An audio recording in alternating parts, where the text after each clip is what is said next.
welcome you to Atlanta, Georgia and the Georgia Dome on this first day of December. Seems almost placid, doesn't it? It's a beautiful day, but a little bit noisier inside that building. As we welcome you to the SEC Championship game on CBS, presented by Dr. Pepper. Let's take a look at what's at stake. Here's the BCS Top 10. Notre Dame will play in Miami for the title. And for the first time, there's no vote necessary. This has become a de facto semifinal game as either Alabama or Georgia will advance to take on the Fighting Irish. Good afternoon, everybody. Vern Lundquist along with Gary Danielson. Were these two teams to look in the mirror, they'd probably see each other.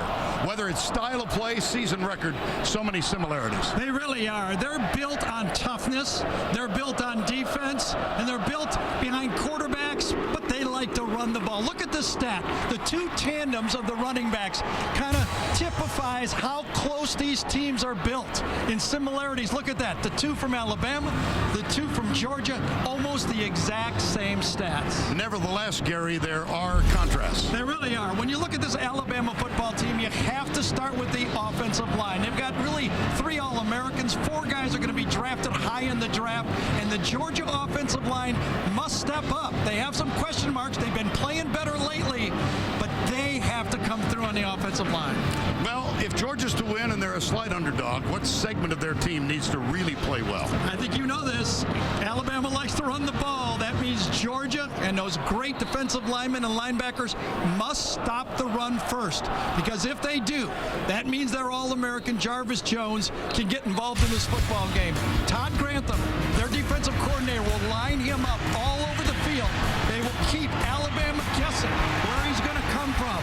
If Georgia's going to win, I think he's going to have one of those games where he causes a couple of turnovers late in the game. If they run it, he might not get involved. You know, you and I have the privilege of getting to do this every Saturday afternoon for 3 months.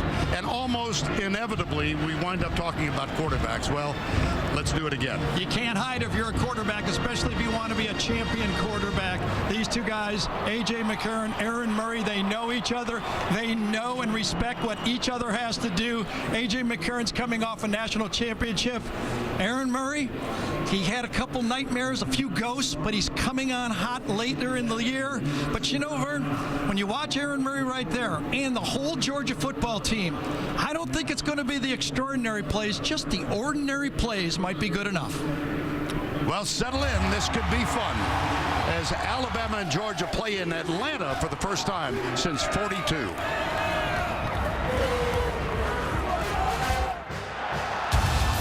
The SEC Championship on CBS, presented by Dr. Pepper, is sponsored by Kia, Chick-fil-A, Allstate, and by Dr. Pepper.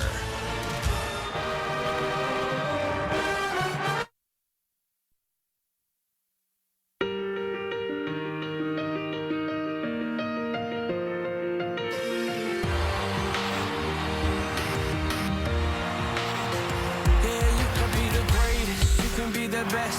You can be the King Kong banging on your chest. You can beat the world. You can beat the war. You can talk to God, go banging on his door. You can throw your hands up. You can beat the clock. Yeah. You can move a mountain. You can break rocks. You can be a master. Don't wait for luck.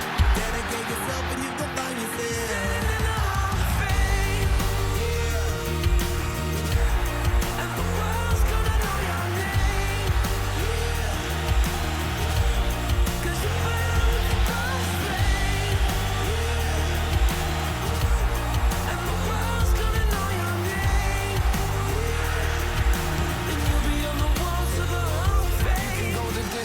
You can run the mile, you can walk straight through hell with a smile. You could be the hero, you get the gold. Breaking all the records you thought never could be. Standing in the Hall of Fame. And the world's gonna know your name. Dedicate yourself and you can find yourself. Standing in the Hall of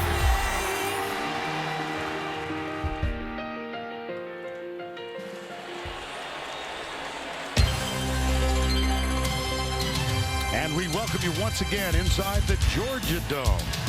Sellout crowd of 72,000 gathering here as Alabama comes in as the defending national champions. The Georgia Bulldogs won national title. That was 32 years ago. You might say this is the most important game that the Bulldogs have played since then.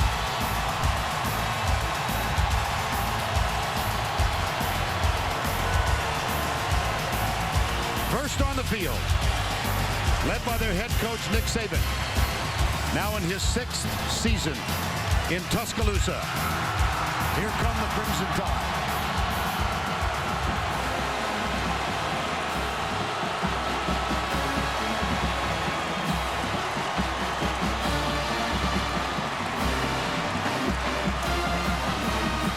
Next on the field, led by Mark Richt in his 12th season in Athens, the Georgia Bulldogs.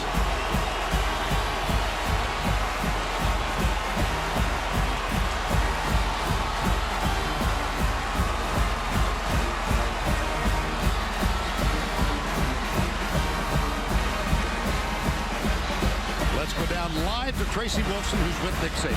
Thanks so much, Coach. You said the biggest challenge for your team would be handling the emotions and the enormity of this game. How did you prepare them for this moment? Well, they got to have the discipline to execute the plan, but we also got to play with a relentless competitive attitude for 60 minutes in the game. To be like two heavyweight fighters for 15 rounds, and whoever can do that the best is going to have the best chance to be successful. Thanks a lot. Good luck tonight. Thank you. Vern? Vern, I was at both walkthroughs yesterday. I could summarize it this way. Alabama was extremely focused. Georgia was very loose and confident. I think it works for both teams. Well, here's A.J. McCarron. And now let's go back live to Tracy Wolfson, who is with Mark Richt. Thanks so much, Vern. You mentioned A.J. McCarron, and Coach, all week the question is how will A.J. and how will Aaron Murray perform against this tough defense? How can he be successful today? Well, he needs some help from his teammates, of course. Blocking helps. You know, guys running the ball well, guys making catches for him and all that, but he's just got to get us in the right plays and do what he does on a daily basis. Thank a lot. Good luck. All right, thank you. Vern? Tracy, thank you. We timed you in 5.35 for the 40-yard dash. And I think Mark Richt summarized it perfectly. Aaron Murray needs help. He doesn't want to face that third down defense, third and long all day. Nobody would. From Atlanta, this is the SEC Championship game on CBS, presented by Dr. Pepper.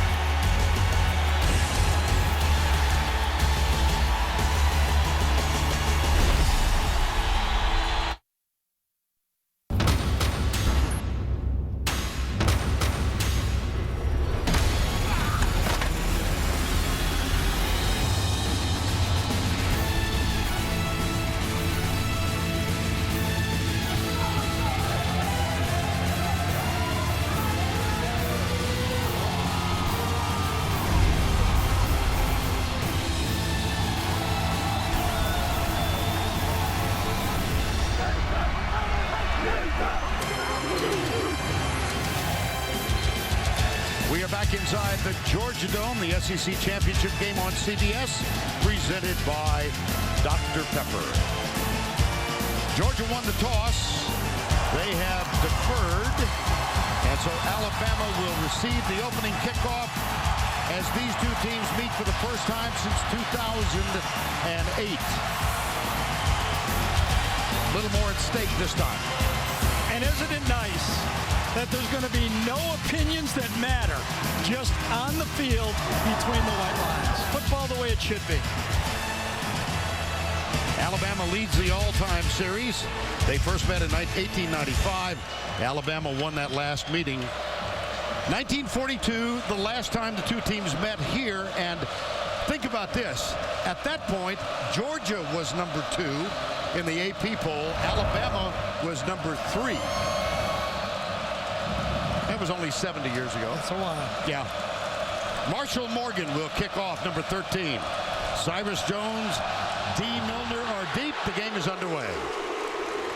Cyrus Jones at the goal line.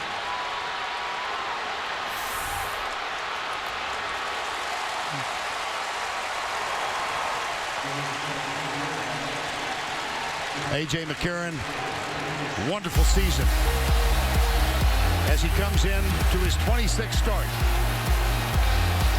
Only 2 defeats with 23 wins.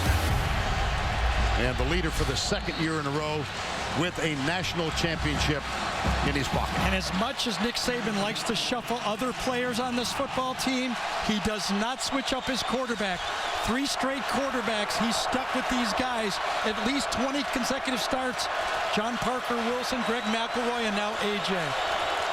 Eddie Lacy is the running back. Here's McCarron to throw on first down. Looks like he wants a screen. He gets it. Eddie Lacy breaks the first tackle, that patented spin move. And let's present you with the Dr. Pepper starting lineups. Great offensive line: Quanjo, Warmack, Jones, Steen, and Fluker. And they are joined by Amari Cooper, Michael Williams, the tight end, Lacy, Kevin Norwood, and Christian Jones, who gets the start. Kenny Bell, number 7, the speediest of the wide receivers, broke a leg last week, out for the year. 2nd down and 9.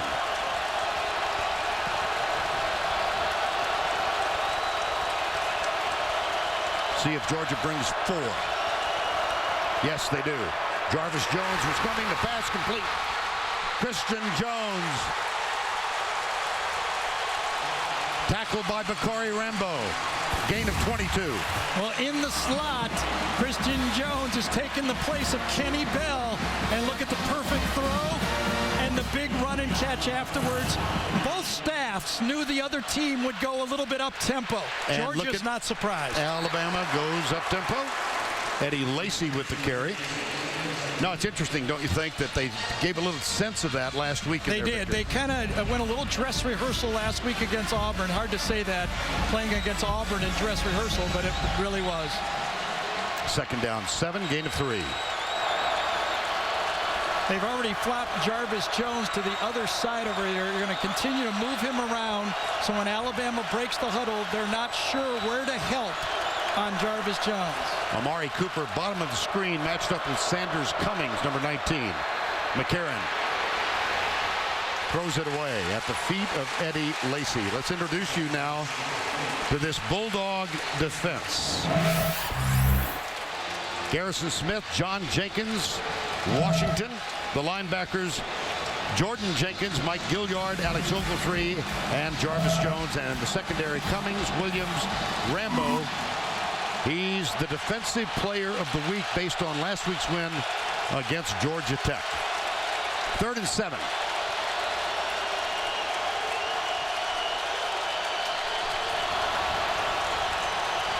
And Jarvis Jones is in the middle. That's the 3rd different spot we've seen him in already. This time Cooper's top of the screen, matched up against number 1, Brandon Smith. Underneath, tipped. It was intended for Norwood. It's knocked away by Sanders Cummings, 19.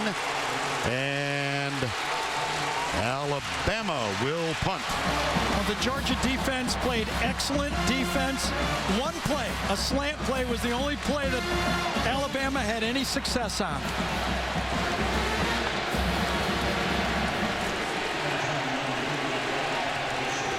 Here's Cody Mandel on to punt. First punt of the game. And Rhett McGowan, number 27, is back to return it. They've tried a variety of punt returners throughout the 12 games played thus far.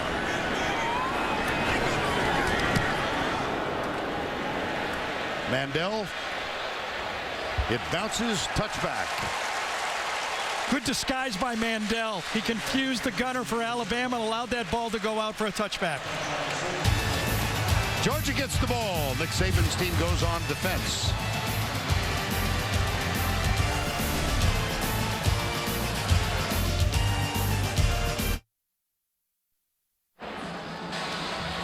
Aaron Murray is a junior quarterback at the University of Georgia, leads the country in pass efficiency. Now, you need a calculus degree to explain how they get to that point, but he's had a good season, especially lately. He's a gym rat. Mark Richt loves the amount of time he's put in there to get ready for this football game. And the Dr. Pepper starting lineups: Gates, Lee, Andrews, Burnett. John Theus is a true freshman. We'll keep our eye on him. Malcolm Mitchell, Lynch, the tight end. Xander Ogletree, the fullback. Gurley and Tavares King complete the Georgia offense. 11-1 for the season. The one loss, a thrashing really back in October at the hands of South Carolina. And Murray did not play well in that game. Had some problems in the most significant win they had this year. That was against Florida, but Murray threw 3 interceptions in the first half of that one. Has not thrown an interception since. And he's going to take off and pick up 3.5. And Stinson made the first contact. What Mark Richt is asking Aaron Murray to do is choose 1, 2. If it's not there, get up and get us out of a bad play. Either throw it away or try to get us 2 or 3 yards. Straight up the middle, Todd Gurley. And let's introduce you to the Alabama defense. Stinson, Jesse Williams, the nose guard. We'll keep our eye closely on him. Square, Hubbard, DePriest, Johnson, and Xavier Dixon, the linebackers. The secondary, Blue, Lester, Clinton Dix, and Milner. 3rd and 2. Murray, low, outside, incomplete. Intended for Chris Conley. Conley, 3 and out.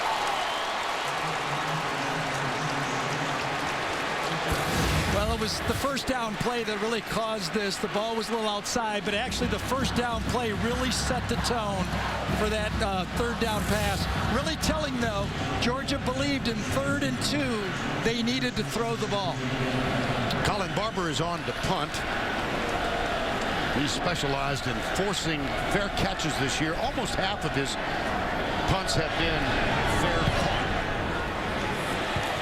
Christian Jones is the deep man. He's going to let it bounce. And it takes a Georgia roll.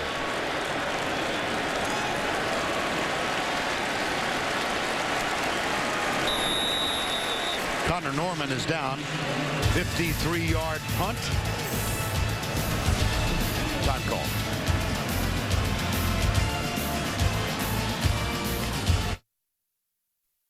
This SEC Championship Diamond Moment is presented by Kay Jewelers.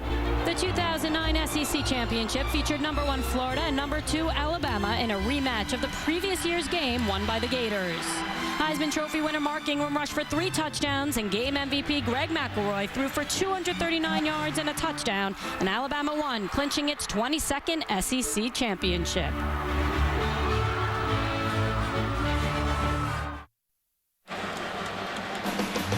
Doubleheader tomorrow for you. The NFL on CBS. League game early, New England at Miami. And the league game late, Pittsburgh at Baltimore.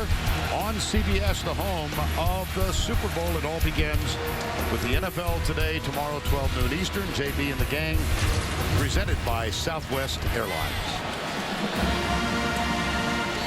Second Alabama possession. They start at the 19. Vern, both teams are using 3 wide outs because they do not like the matchup of a nose tackle over their center. With 3 wide receivers, it keeps the center free in the middle.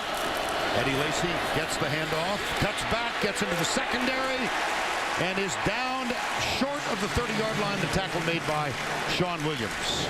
As good as Barrett Jones is, and he's one of the great linemen in all of college football, both Alabama and Georgia Georgia likes the matchup with either Jenkins or Geathers on top of him. Alabama likes, with 3 wide receivers, that they go more of a 4-man line look. Second down 1, officially a gain of 9, last play. Lacy. Nice run. Damian Swan finally made the defensive play. Nifty move to the right. Yeah, don't get fooled that Lacy is a 240, 50-pound battering ram. He's very light on his feet, makes a lot of people miss, loves to run outside in space, and as Vern said, that spin move, he doesn't get hit hard a lot. Eddie Lacy comes into this one with 1,001 yards. He's carried 3 times for 21. Latest in a succession of running backs who gain over 1,000 for the Crimson Tide. Play action, McCarron. With time, deep left side. Beautiful, and it's going to be incomplete. And Bakari Rambo made a tremendous play. Both Sean Williams and Bakari Rambo, two of the great safeties in college football. Rambo runs this ball down. It looks like he's got an easy throw, one high safety. You love to throw the ball to the sideline. Watch Rambo outrun the football and make the hit on a perfect throw. Rambo, the defensive player of the week for his game against Georgia Tech a week ago today. Bakari Rambo. That's a winning play by a senior, a big-time safety. Marvin Shin, number 80, is in the slot for Alabama. They go right. Lacey, Vera Jones out there, number 75, to try and help out. Great job by Garrison Smith that time from the backside.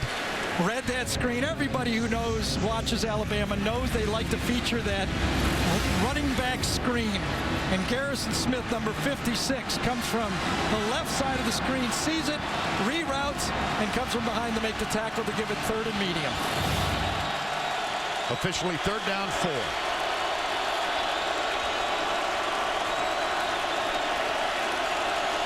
Amari Cooper, number 9, looks back over at the bench. McCarron, play clock at 5 on 3rd and 4. McCarron batted down, almost it's intercepted. Is it a fumble or an interception? Matters not, it's going over. And Jarvis Jones is the guy that did it. If you pull that ball down one time, you're going to have a fumble. I think Christian Robinson is the guy who ended up with the ball. But we talked about Jarvis Jones. If they can stop the run just enough, Jones, I think he's over here this time, comes around the outside, runs through 2 players, but 1 hitch, and then Jones causes the turnover. He's a great football player, and you know when you're pass blocking and you're a quarterback, you don't have it. You got to have that mental clock. And that time, A.J. McCarron didn't have it.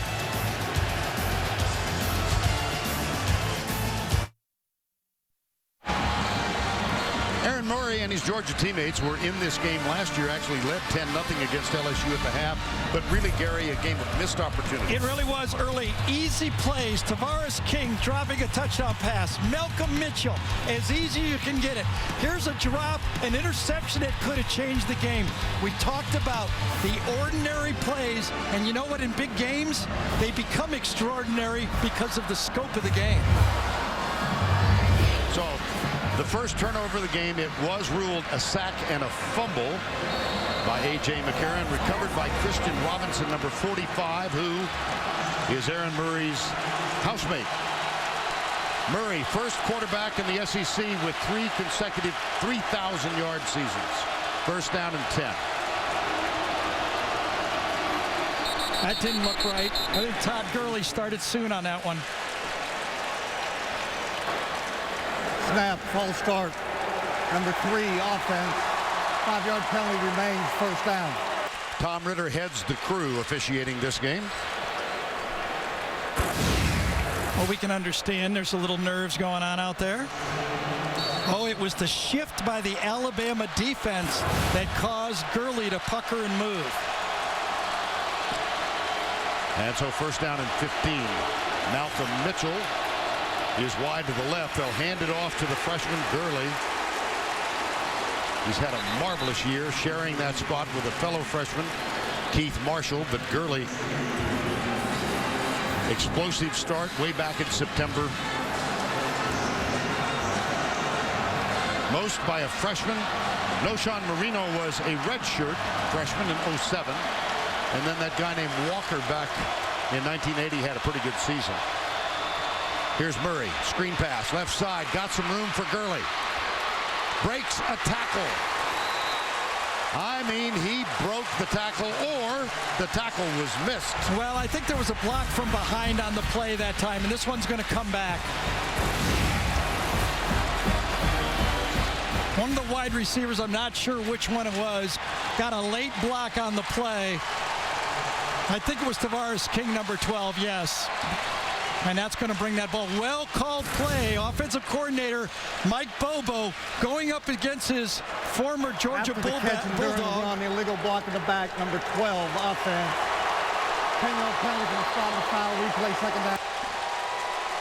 Tavares King, number 12, we showed his drop pass last year against LSU. This time he has an opportunity, just gets a little bit too anxious, and a block in the back. Even though he tries to pull off, that really was a good call.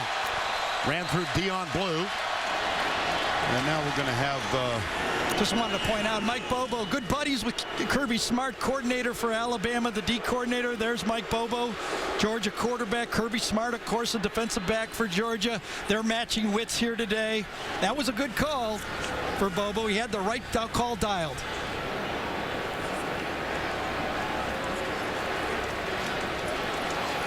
They marked off too much yardage on the penalty, so now that's a look at this play. That's about as angry as Mark Richt gets. Murray, swing pass, almost dropped by Conley, but he does manage to control it. And he gets back to the original line of scrimmage, which is the 40. Robert Lester, number 37, made the tackle. The interesting part about this Alabama defense this year is they don't have that elite pass rusher that makes the sack on his own. It's got to be more by committee. You know, there's no Upshaw, there's no Marcel Darius. It's got to be by a group. Third down 10. Receivers bunched to the left. Murray with time across the middle. That is complete for a first down inside the 30. How aggressive was Kirby Smart? On 3rd and long, he featured the zone blitz, and Malcolm Mitchell picked up perfectly, by the way, by Georgia's offensive line, and Aaron Murray delivers it in a spot. D. Miller, good coverage, but not good enough. Gurley heads over left tackle. Picks up a couple as Georgia goes quickly. Adrian Hubbard made the stop. Yeah, I get the feeling that everybody watches tape. And ever since that A&M had the success with that up-tempo, everybody's trying to do the same thing to Bama. That was the low point of the season for Alabama, of course, as Johnny Manziel led the Aggies to a 29-24 win in Tuscaloosa. Second down 9. Blitz. Murray pumps once. Goes deep for Conley and throws it behind him. Yeah, I don't know. It was worth the shot, though. He couldn't hold it any longer, Vern. Just like Mark Richt told us, you know, you don't have all day. Kirby Smart was aggressive again. You got to pick out a spot and let it go. He had to just guess this time. He could feel the rush, and that's better than a sack. And again, a 3rd and long. This is the second consecutive one. They got an 11-yard gain on the pass from Murray last time out. See how poorly Alabama played against LSU. Here's Murray. Caught and dropped back at the 33-yard line by Xavier Dixon, number 47. Well, these have to be what they call their rabbits. Xavier Dixon, Jeffrey Pagan, number 8, comes in the game. They've got their speed rushers in the game, the best they got. Adrian Hubbard, and it's Dixon that gets him, but also you got to tack on pretty good coverage downfield. That will bring on Marshall Morgan, number 13. His long for the season is 52. 8 of 12 for the year. This one will be measured at 50 yards for the first score of the game. That's going to stay outside the upright. No good. Wide right. Well, I'll tell you, that's a big answer for this Alabama defense. A turnover early in the game, and they snuffed it out.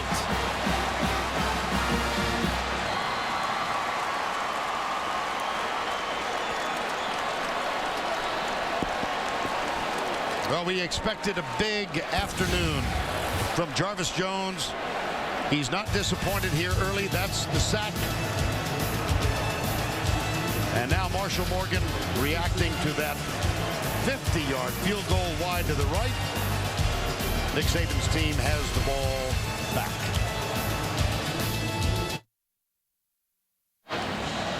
Welcome back to the beautiful city of Atlanta. Aerial coverage provided by Goodyear. Tires that go the distance make Goodyear a fan favorite.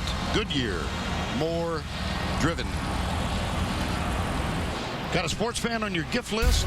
CBSSports.com. Shop has officially licensed NFL gear and NCAA gear from over 500 schools. And 3-day shipping on every order at shop.cbssports.com.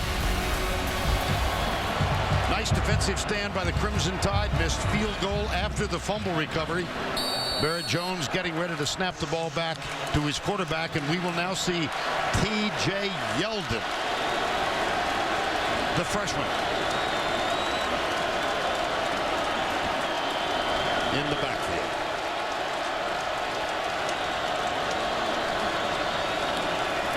Quick hitch out of the right side. That's Amari Cooper, number 9. Boy, he has had a splendid freshman season. You know, Vern, for Georgia, the freshman running backs, T.J. Gurley had to come through for them to be a full offense. For Alabama, it had to be Amari Cooper. They needed one breakout receiver on the team, and that freshman has come through for them. Well, he started as the second teamer. DeAndre White was injured earlier. And Amari Cooper has now caught 47 passes for the season, including that one, as he fights for yardage just across the 50. Well, one of the big moments for Georgia this year was a statement made by Sean Williams, a safety. For more, let's go down to Trace. That's right, guys. Georgia's defense was struggling early on in the season, and then after that Kentucky game, Sean Williams came out and he called his team soft, and it really resonated with his team. He did make a lot of them upset, but as Mark Richt told us yesterday, while it was a bad thing, it turned out to be pretty good, and I think it woke up this Georgia defense, guys. All right, Trace, thank you. 2nd down and 7.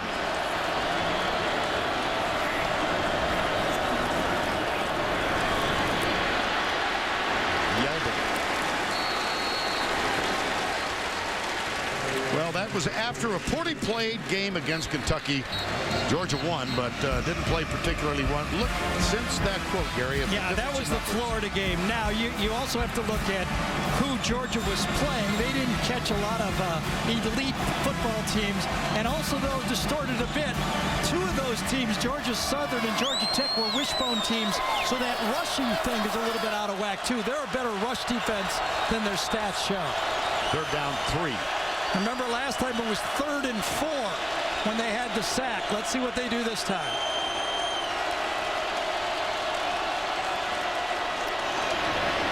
Handoff. Didn't get it. Pretty close, though. Pretty close, but you're right, about a yard short. Yep. Very interesting. The difference in the call that time for Alabama, they couldn't pass block against Jarvis Jones. So what did they do? They ran right at him. Chance Warmack right there, number 65, is going to pull and block Jones.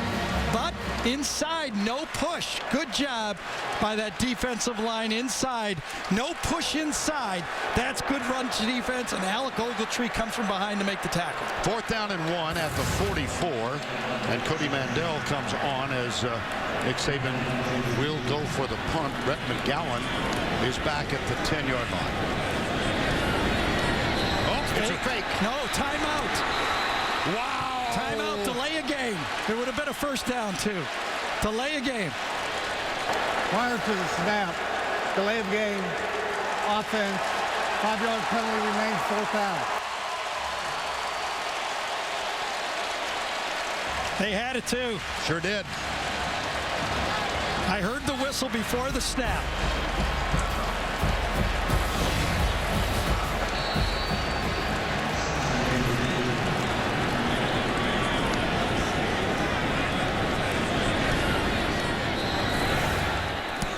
Now you can just hear the whistle. Now the punt and the fair catch taken at the 12. Vinny Sunseri, number 3, did have the 1st down. He did. It was the back judge way back here. Here's the responsibility. I don't even know if you see the picture. Way back to the back end is the guy that's responsible for calling that play, and he whistles it just as it's out. Let's see if he comes in and actually we focus in. But it was the back judge, and you know Nick Saban was not happy about that. Who would be?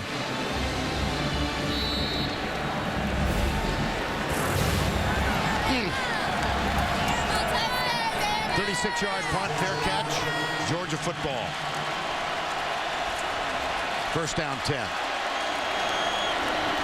Left side. Todd Gurley across the 20. last time Georgia had the ball, it was a disaster of a drive. 2 penalties and a sack. They only gained 7 yards. Actually, for both teams, Alabama had the turnover, and now Georgia, after the last drive, they come back and pound the ball. They both go to what they like to do. This one, the carry by Gurley. Close for the first down. Vern, I spoke with Mike Bobo about Gurley and Marshall and whether he was going to use them in tandem in this football game. And he said, no, in this game, it's going to be more like Florida. I'm only going to spell Gurley. I think we need the size and the power of Gurley's attack. I'll only spell him with Marshall. I will feature him. I think he had 27 carries against Florida. And so far in this game, 5 for 19. There's the stretch of the chain. Well, we mentioned that's a first down. And Georgia wouldn't be here without Gurley. Exactly. They just would not be here. He's the guy that came through. Remember, they lost Isaiah Crowell, their featured back from a year ago. In that Florida game, Gurley rushed for 118 yards on those 27 carries. He wears number 3.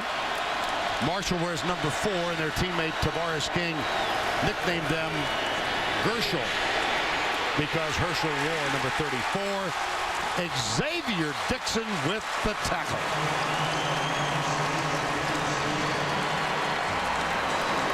Well, as a tandem, they compare favorably. 720 for Keith Marshall, Todd Gurley, 1157. Those numbers coming into this game. Left side. Oh, he gets outside. Goes by Robert Lester. Lester misses the tackle. Look at that. Look at the skill of this kid who is playing high school ball. Now, you can't really call him, he is a rookie, but he's got a lot.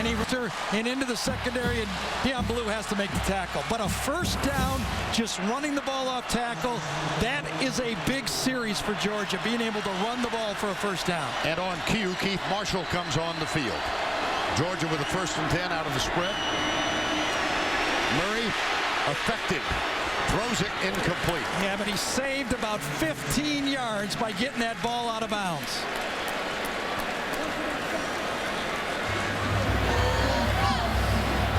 And so 2nd down and 10.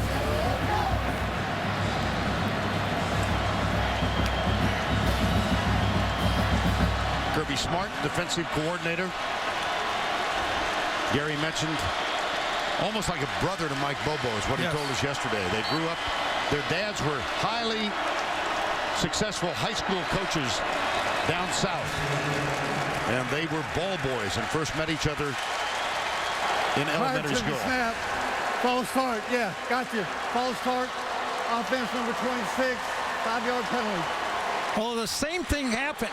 Alabama was getting ready to cross linebacker blitz in the middle, and that movement got Malcolm Mitchell to kind of squirm a little bit to the outside.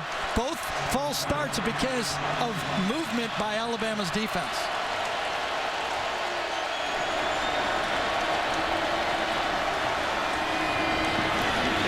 Marshall goes left, doesn't get much.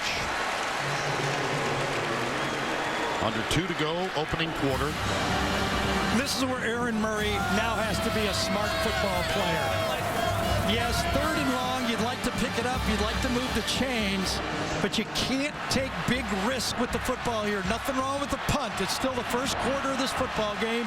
Your defense is playing well. 3 wides again. It's Conley and Tavares King. Lower part of the screen, and Malcolm Marshall up at the top. Alabama sends 3, drops a bunch. Deep. Got him! Tavares King with the grab as they go deep right side. This was a great back shoulder throw. It happens out here. A bust by Deion Blue, number 13. Does not find the football. It's in the air. He's got his shoulders going the wrong way. When he turns around, he's too late to get there. And Tavares King makes a big catch in the SEC championship.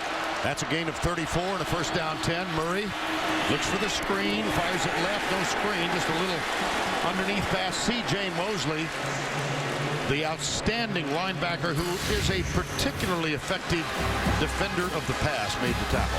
Yeah, Mosley plays more against the pad, and actually it was a screen. David Andrews was out there to play the screen, and Mosley just read it too fast. There's Mosley. 3 interceptions in his career for touchdowns, ties an all-time record for the Crimson Tide. You know who's been quiet? Jesse Williams. Yeah. That means David Andrews and Chris Burnett and Dallas Leader are doing a good job inside.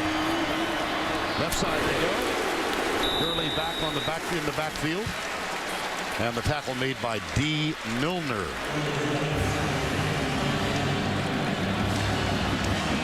Well, he's not a great pass rusher. He's more of a run stopper. On second down, they just kind of live what he can do with on the pass rush. On third down, he's not in the game. Third down 10. 4 wides. And they've already converted a 3rd and 12 and a 3rd and 11 in this game. Stunts defensively. Murray goes deep. Conley, contact? No. Well, there was contact. There's no flag. Geno Smith did a good job. He turned around and looked at the official, saying, did he see my arm? Did I do too much? You could see the left arm, but I think that's a good no call.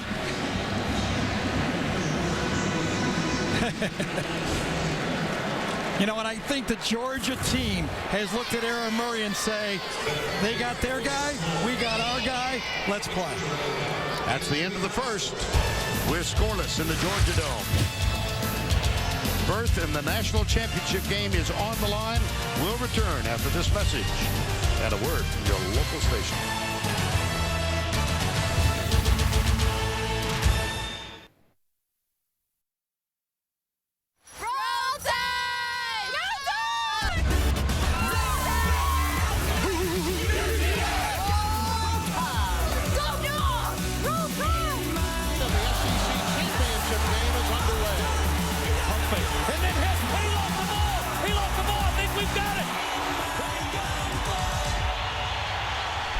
We welcome you back inside the Georgia Dome for the beginning of the second quarter.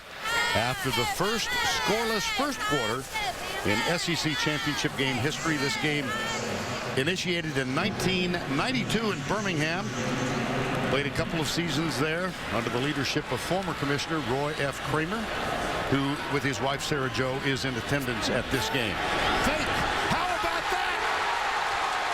How about that? It was Lynch to Cummings. What a play. They spread everybody out all over the field, but they had a guy eligible inside that Alabama didn't realize. Cummings right here is where the ball goes through. Arthur Lynch makes the perfect throw. A little bit late is Robert Lester. So both sides have dialed up a fake punt. One a little too late, and one very smartly drawn up. You know, Alabama was in a defense stage. They were playing safe, but it was the formation that confused them. Arthur Lynch to Sanders Cummings. And Murray has to call time out. My goodness.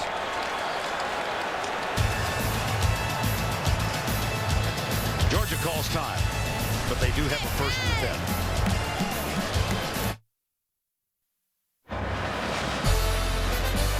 Tim Brando back in Atlanta with his Chick-fil-A update. The Oklahoma Sooners have clinched a share of the Big 12 title, a possible Sugar Bowl berth, but they may need some help. Damian Williams with a 66-yard run to help polish off TCU today. That's our Chick-fil-A update.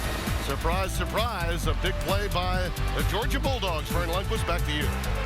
Thank you, Tim. That's, I think, worth a couple of looks, Garrett. Vern, 6 people are eligible to handle the ball. This guy's eligible, that's number 1. These 2 guys are eligible 2 and 3, 4 and 5. The last guy is the tight end, because right here, this guy is covered. He's not eligible. Alabama thinks he is. That's the mistake. When Georgia realizes that they have the audible on, they get the look they want, the bench says go with it, they've got the play on exactly, look at that space, and Lynch makes an easy first down. And let's take another look at the play from the Avis. That was the Avis cam. Action cam. Action cam, yes. We're here to help each other. Yeah, you got it. First down and 10. Keith Marshall is the running back. Nothing. Well, one. Well, Jesse Williams stuffed up that play. We talked, when I looked at this football game, I really believe that the nose tackles, Jesse Williams for Alabama, John Jenkins and Kwame Gaithers, needed to stop that run inside, or that's all they get. This time, he's lined up on David Andrews. Last play, he made the play. High formation. Murray got a man open. It's Jay Rome, and we have the first score of the SEC championship.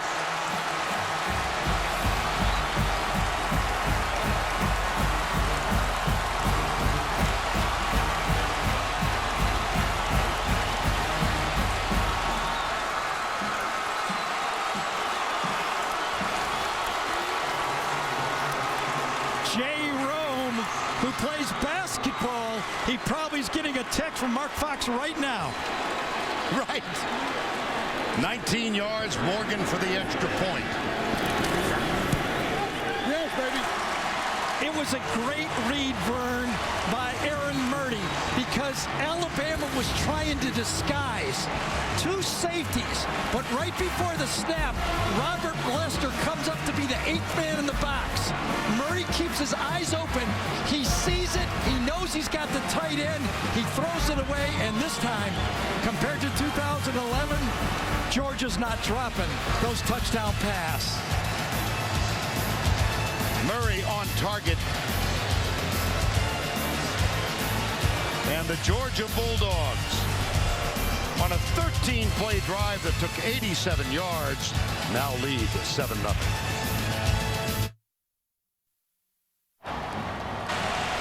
Aaron Murray has had a terrific first quarter and a minute in this championship game, and he's now passed Peyton Manning.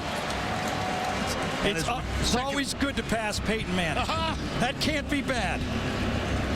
Gary and I were in a van with Archie the other night, and Nancy and I live in Colorado, as you know, and Archie leaned up and he said, listen, my middle son really likes his new home. And I said, your middle son? I forgot. Maybe Peyton. Yep. Peyton and Eli. And, of course, Peyton playing for the Broncos.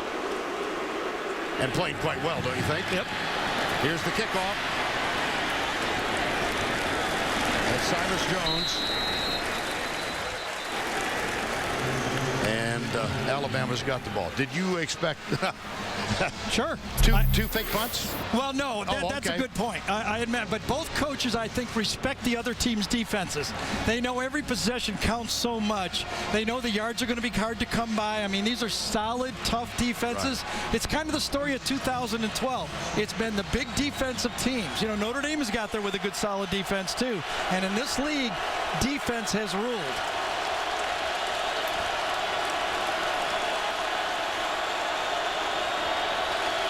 First down and 10. Alabama. McCarron goes left and overthrows Kevin Norwood.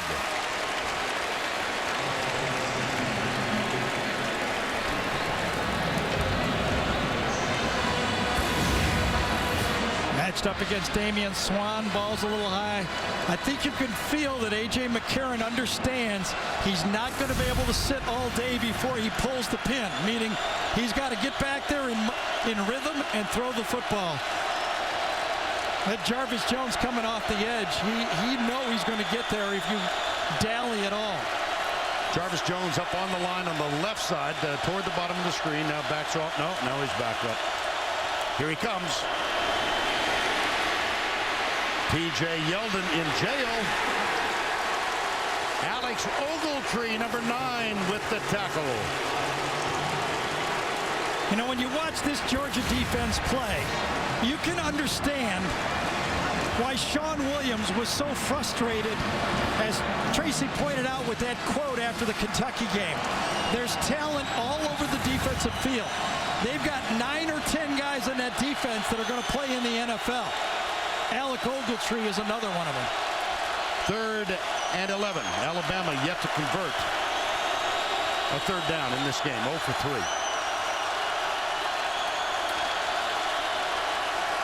Cooper matched up with Sanders Cummings, bottom of the screen. McCarron, rather. Got him.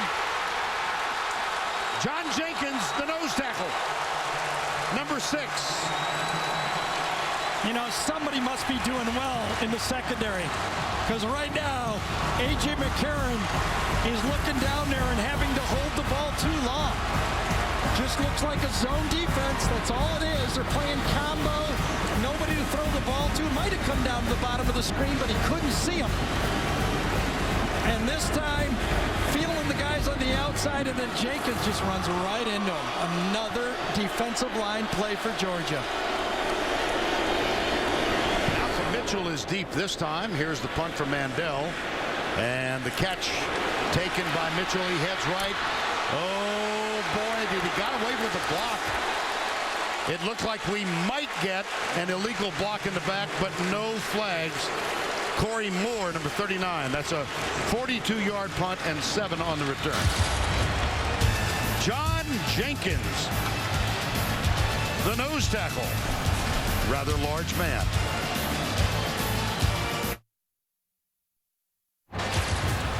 Aaron Murray has responded to the challenge so far in this game, Gary. He sure has. I mean, he decided this week to say, I don't want to talk to the press. Now, when you do that, people say, what's the deal? Well, I don't care. I don't care if he ever talks to us. He wanted to zero in on his game plan. He knew he had his number 1 and number 2 receiver out. Now, that might not have been a big deal the last 4 games because the talent really didn't push it. But Michael Bennett, Marlon Brown right there were their 2 big-time receivers. What's happened, though, is not only has Chris Conley come on, but the tight end position has come on. Listen to this. For Georgia, the first 8 games, the tight end caught 10 passes. The last 4, 18 passes, and another big one today. J. Rome got the touchdown, 19 yards out. Here's Murray again. This one's tipped and incomplete. Well, you talk about the 2 receivers, Bennett and Brown, and Mark Richt telling us yesterday, we particularly miss them in a game like this because of their toughness, both of them. Yes, he talked about it, being able to block. In this formation, they like to do the wide receiver screen, like the bubble screen. They've got 3 guys out here. They like to bubble screen it. There it is. There it is. Malcolm Mitchell. I figure if I got it, Alabama must have it, right? And if I get it, we're going to be on talk shows. We did that one already. Yeah, we did. When they stack those 3 guys wide like that, they have a pretty, it's a read. He can either hand it to the running back or go outside with the bubble screen. You see Aaron Murray's record against top 10 teams, 1 and 4. The 1 win was this year. Oh my goodness. Yeah, but it wasn't going to pick up the first down anyway. Right. That was good defense by Alabama. They hung in there, forced a short throw this time inside, and Geno Smith was going to make the tackle even if this one was caught. And so it'll be 4th down and 13. Lynch with the drop, the tight end, and Colin Barber is on to punt. Christian Jones, number 22. Biggest story in the game so far, Alabama's offensive line has not been the difference. Nice and high. Oops, very short. Yep. Yeah, very, very short. He gets a favorable bounce, and it does go out of bounds inside the 20-yard line. The thought was, as Aaron Murray led that team on that last drive, could Alabama keep them off the field with a strong running game? So far, no. Tim Brando with a reminder coming up on the Geico Halftime Report. Archie, Spencer, Tony, and I will tell you about which names are popping up on the coaching carousel and who should win the Heisman. Now let's get back to the game. All right, Tim, 7-0 Georgia here, 19-yard touchdown. And Let's take a look at today's Facebook poll question. What's the most memorable SEC championship game? We'll give you a 92. That was the first. 97, Tennessee. 2002, Georgia. The two Davids. 2008, Florida. Tim Tebow. That was a 1 versus 2. Or 2009, Alabama. That was the 2 versus 1. I'm sorry. So to vote, log on to facebook.com/SEC on CBS to make your voice heard.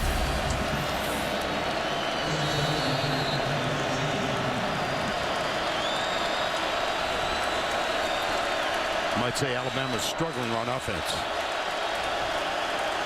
Eddie Lacy is the running back now.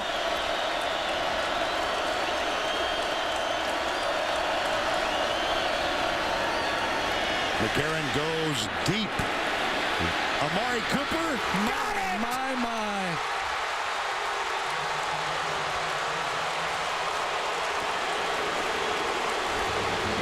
It's not like Bakari Rambo didn't see it coming. Georgia wasn't fooled. He was standing back there, jumped up for the ball, but one great athlete out-jumped another good athlete. Alabama goes quickly. They give it to Lacy. He comes over right tackle and near the tight end. We got a little shoving match, but it doesn't amount to anything. John Jenkins was involved. Look at that. And DJ Fluker.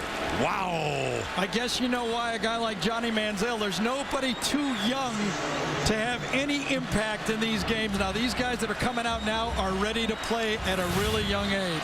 Cooper with that great catch, a 44-yard gain.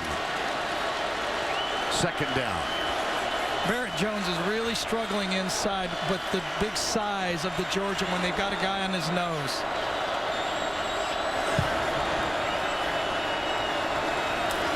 It's Gathers now. Lacy up the middle to the 11. Barrett Jones must have been listening. Good block. So if you're having a little trouble inside, what do? You ask Chance Warmack, your big offensive guard, to help inside, and they did it. Quick Alabama offense, and it's Cooper out on the left side. Yeah, one of the things that Nick Saban was upset with when teams do it to him, right, is that after a team makes a first down, the offensive team gets up there and runs another play. Yep. Even before the down markers have got out there to change. They're not even set up. And so he's doing it to them. He said, well, if I can't change the rule, I might as well do it. Well, it's kind of ironic. Yep. Second down. 3 plays of 20 yards today, 2nd and 9. What's the moral? Be careful with your replays.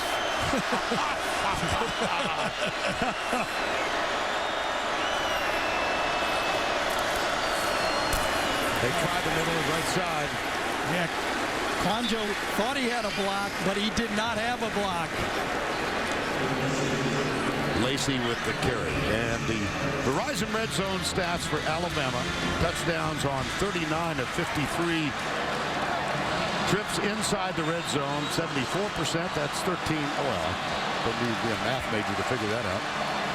The national average 61%. And it is 3rd and 6. Alabama still looking for its first 3rd down conversion. Cooper near side. 3rd and 6. Marvis Jones on the left side this time. McCarron flings it. Yes, he did. Intended for Christian Oh, they're going to call it. Alec Ogletree hit him in the face, in the head. McCarron got up and went right to the referee. Ogletree is closing in on McCarron as he throws the ball. Let's see what happens. Helmet to helmet. Good call. You got to come in low. Contact above the shoulder. Number 9 defense. Pass the distance to the goal. Automatic first down.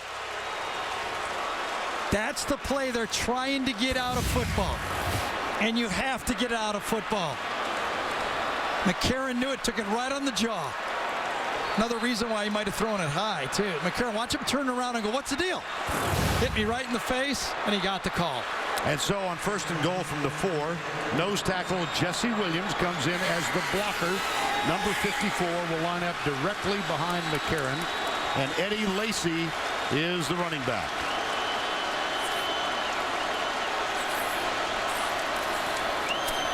Lacey cuts to his left, drives toward the goal line, and comes up just short.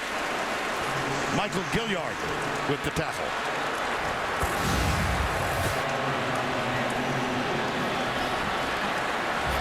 Gilliard just holding on for dear life, trying to keep him out of the end zone. I think Remick Wilson, number 51, was also there trying to do it. Usually you see those offensive linemen coming in to push from behind, but not that time. Williams remains in the backfield. And Lacey is behind him.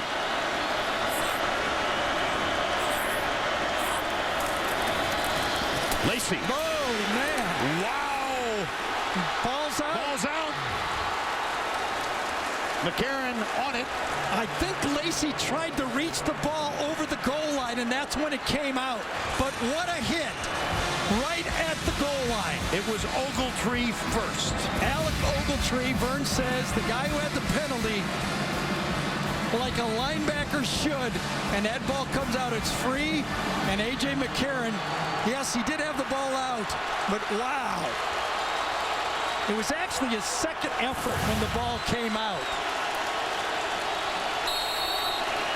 Mark Richt looks like he wants to call time. I do have to wonder sometimes why that isn't forward progress, though. He was hit, he put the ball out, and then all of a sudden, I did not see clearly when the ball came out.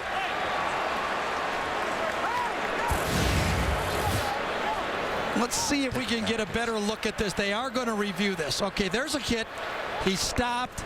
He fights through, leaches it out.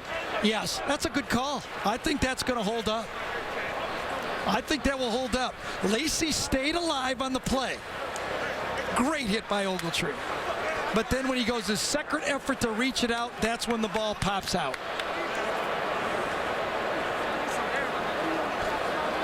You know, the Alabama defense has had a couple of big stops with the turnover in their own area, and then the next series that started in their own zone.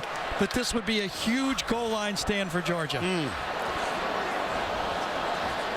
Remick Wilson, number 51, is the guy who ultimately knocked the ball loose. Alec Ogletree, just that was. I know you're right on the second part of it, but that is big time football right there. You go back. That's the guys, you know, that's a Chris Spielman type play back in the day. That's you know, any type of those big time linebackers, Brandon Spikes. I'm sure there's guys all over college football that played linebacker that are going, now that's football. And the play is under review. Another look. Here's Tom Ritter. After further review, the ruling on the field stands. I think that's the right call.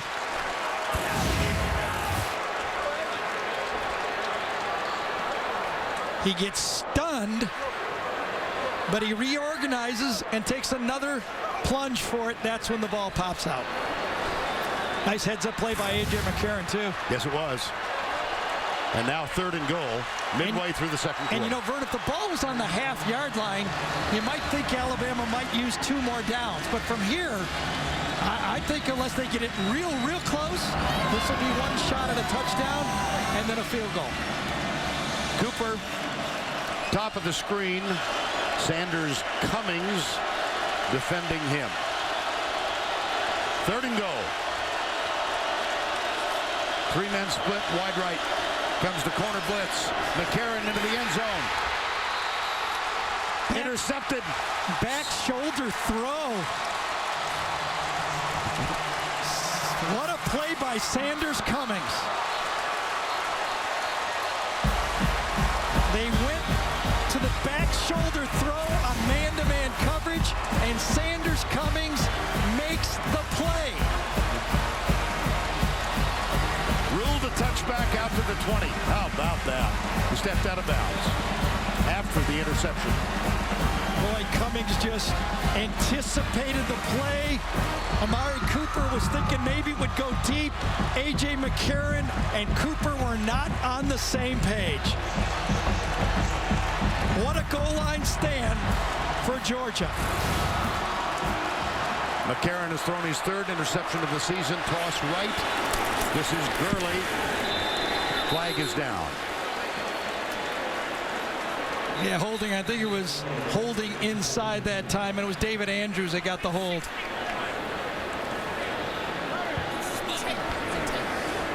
Those back shoulder throws look beautiful when they work. When they don't, it's like, what was that?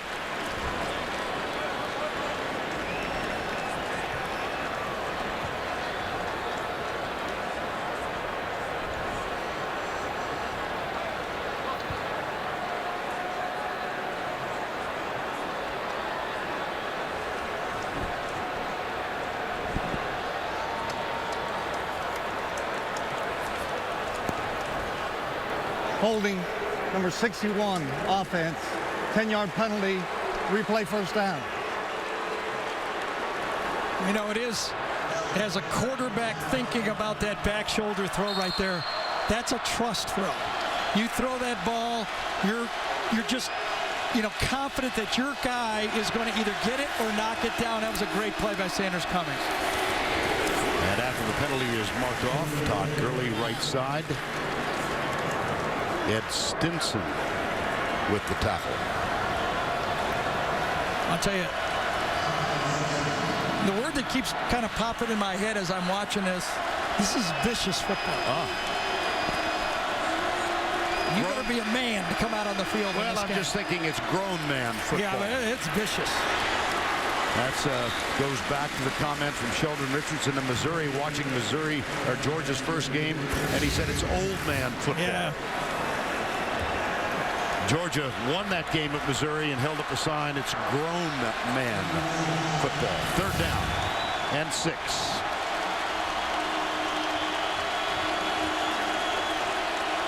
Murray, 8 of 14 with the touchdown. Tavares King in tight with Chris Conley. Numbers 12 and 31. Stunts, Alabama. Murray heaves it just at the feet of Malcolm Mitchell. It'll be 4th down. Nowhere to go in that one. They just had a good defensive call that time. Alabama faked the blitz to the left side of Murray, and actually the guy that was faking the blitz ended up going to the right side to get involved in the throwing lane. That was a good just punt the ball down. Colin Barber is on for the punt, and Christian Jones, number 22, to return it. This is beginning to have the feel of last year's game for Georgia. Remember, they dominated early against LSU and only had a 10-0 lead. Right. It feels the same, 7-0 just. It feels like Georgia is further ahead to me. Nice and high, and a fair catch taken. Coming up at the half, stay tuned for the Dr. Pepper tuition giveaway. Always a highlight of the SEC championship halftime. 1st and 10, 7-0 player down.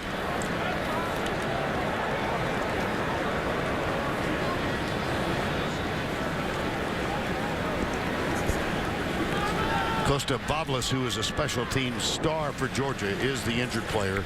Time taken.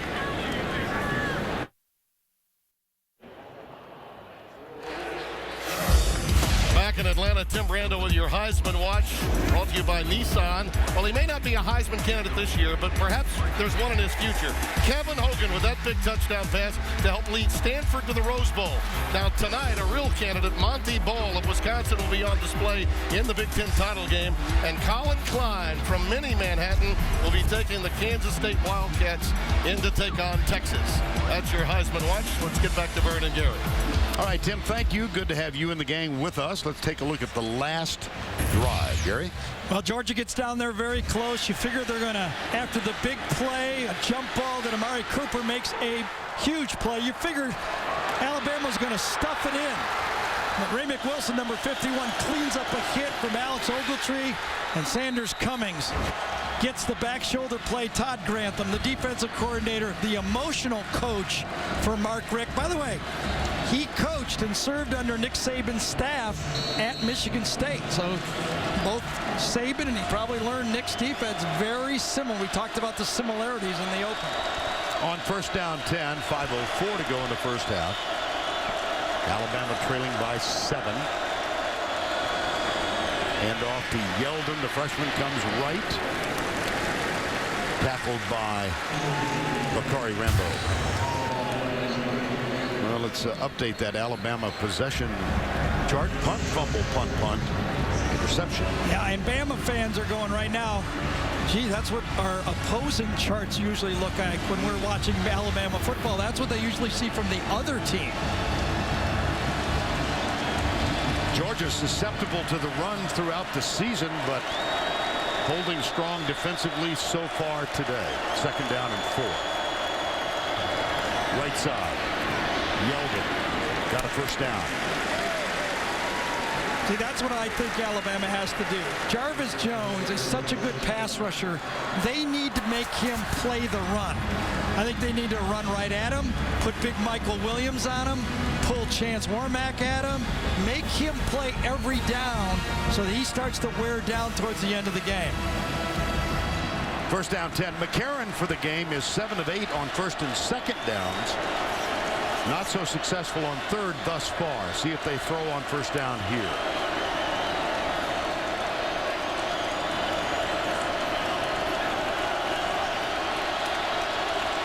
Play clock under 5. Corner blitz coming. McCarron will throw. Slings it out left side. Got a 3-yard gain as Michael Williams, the tight end, makes it. Well, here in Atlanta, time to cue the duck. It's the Aflac trivia question. Which 3 players won the Heisman, the SEC championship game, and the national title all in the same season? There have been 3. Kwame Gathers is in at the nose tackle spot now, number 99.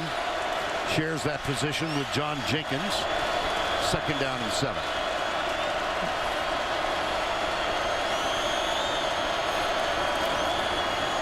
Left side. Yeldon struggles, breaks a tackle, 1st down plus. You see the talent. They've got a number 3 that's a freshman, Todd Gurley. Alabama has T.J. Yeldon to mix with Eddie Lacy. Big, strong, and a lot of effort. That time it was Ogletree, number 9, who missed the tackle. Let's hand it off again, this time not so successful. It's a big drive for Alabama.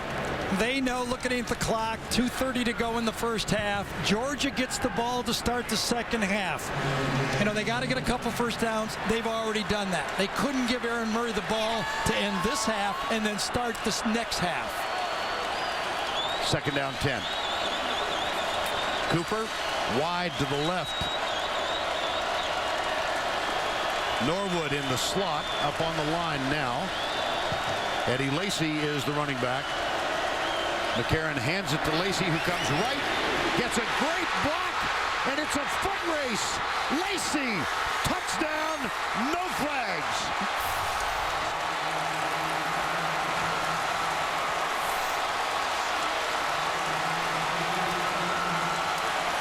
Vern, we talked about it. You got to run at the good pass rushers. And Doug Nussmeier or Nick Saban or whoever it is said, let's run at these guys.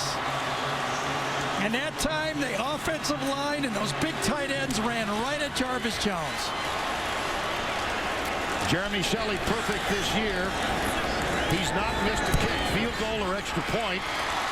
And we're tied at 7. Alabama shifts, brings over an H-back and a tight end. There's Jarvis Jones, number 29. We're going to run right at him. They double team him, push him out, run right inside of him. And it's a foot race to the end zone. You could almost see that coming. A guy gives you problems in the pass rush, run right at him. And the clearing block, one of them, was from Anthony Steen, number 61. Lacy, 41 yards, extra point successful. Alabama has tied Georgia.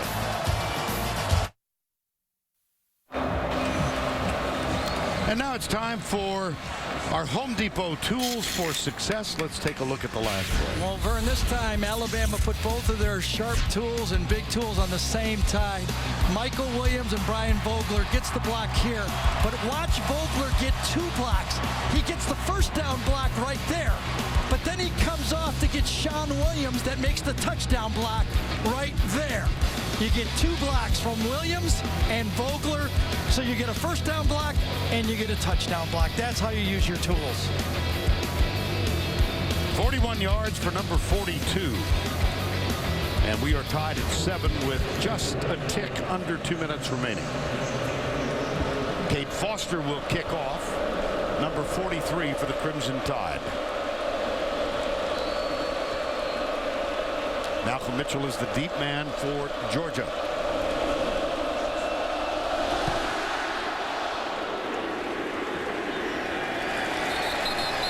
Touchback. Well, Duck made an appearance just a couple of minutes ago, and he's urgently hurrying back across the screen. Which 3 players won the Heisman SEC championship game and the national title in the same season? All right. Danny Werfel, Mark Ingram, Cam Newton. The key was same season. Right. Right away, You missing the name there? I didn't have that one. You miss it. Somebody named Tebow. It came up. First down and 10. Vern, here's that formation again where they like to run the bubble screen. It's 2 plays on. Mary can hand it or run the bubble screen. You've done your homework. Malcolm Mitchell out near the 40. It's just a numbers game. Murray has the option either to hand it off, this time to Keith Marshall, if he likes his numbers to the outside, and good blocks. Connolly got a great block out there to make a good first down play. That was a block on the cornerback, Geno Smith. Here's Murray. That's good to Tavares King, another first down. At the 49.5. 2 timeouts remaining for the Bulldogs in a tie game. And we have the player down.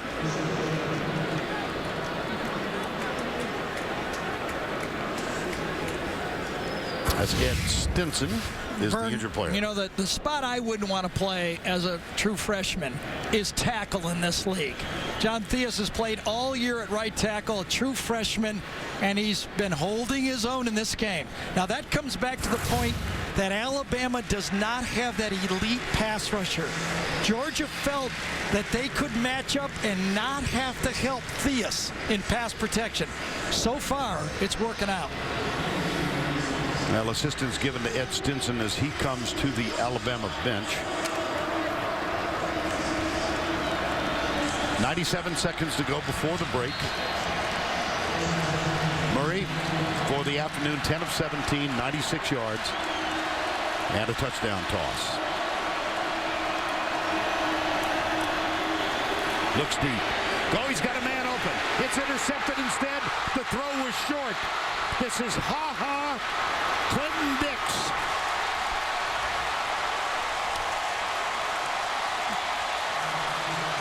Well, Vern, Aaron Murray took a shot. And I knew that if he was going to play quarterback against Alabama, he was going to have a courageous game. There's Clinton Dix right there. Let's see who gets the hit on him. Comes from inside just as he lets it go. The ball was underthrown. And I think Murray got the hit after he threw the ball. Coming down. Oh my gosh. And that's almost unnecessary roughness by Quentin Dial. Quentin Dial, there is not a flag. That should have been a flag. That was unnecessary roughness. It was a hit to the head, and it was missed. Here's McCarron after the 36-yard interception return. Handoff. T.J. Yeldon. fights inside the 40. Let's take a look at the hit on Aaron Murray. Well, Vern, I thought the hit must have come on the throw, but it didn't. Aaron Murray, you have to get your head on a swivel, but that is just unnecessary roughness and a hit to the head to the quarterback. That's the one the officials would love to have back and see. McCarron, under pressure, throws it away.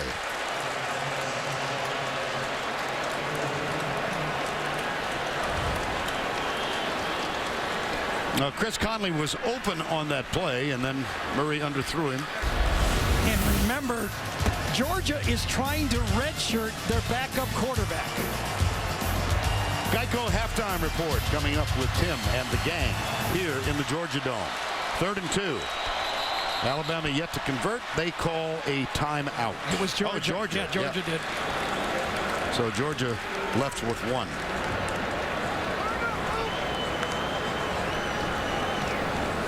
Aaron Murray took the blow from Dial. No flag. Well, next Saturday, it's a special event every year for all of us. The Home Depot College Football on CBS puts on one of the grandest spectacles in all of sports, the Army-Navy game presented by USAA. It all starts with college football today, next Saturday, from Philadelphia. Vern, we all like vicious, tough football, but that was crossing the line. I know the Georgia fans right now are besides themselves. The A.J. got the call on the hit to the head. Aaron Murray didn't get it, but just remember this. Even though it should have been called, it still would have been Alabama's ball. It would have just been 15 yards back. 3rd down, short. Left side. Oh yeah, I think he with the push and the second effort.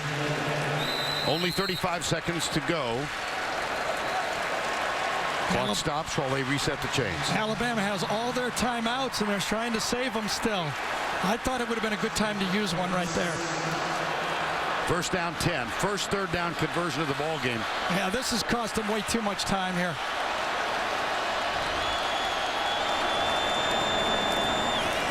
Stunts. McCarron takes off and gets out of bounds to stop the clock with 14 seconds to go. See, I think the lack of a timeout there, I understand. They try to save all your timeouts because you get a 1st down, the chains move. You want to use the timeout after the 1st down. College football has that. But I think it cost them about 8 seconds. Actually 14. 14 seconds. Okay, I think it cost them about 14 seconds. I'm only here to help. 2nd and 1. That's a lot of time. Double the time would be left right now.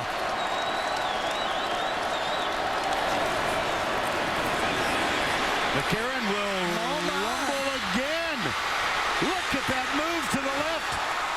5 seconds to go. Use your timeout now. But see right now, and actually Nick is mad. He's mad at himself. I could see him on the sidelines. He thinks I should have 20 seconds. He's got his hands on his head. A.J. makes a good scramble. He knows he made a tactical error. Yep. Still might get a touchdown out of it, but he's only got one chance.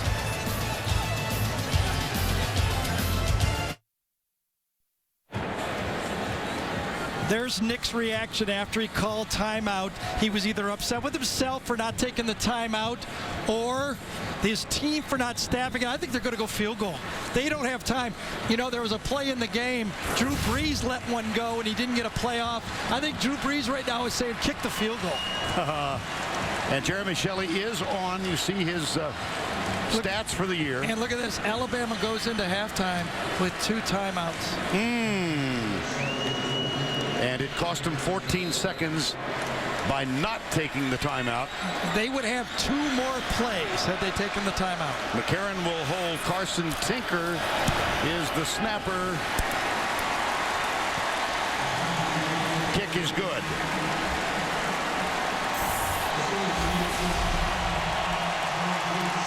And Alabama leads at the half by 3.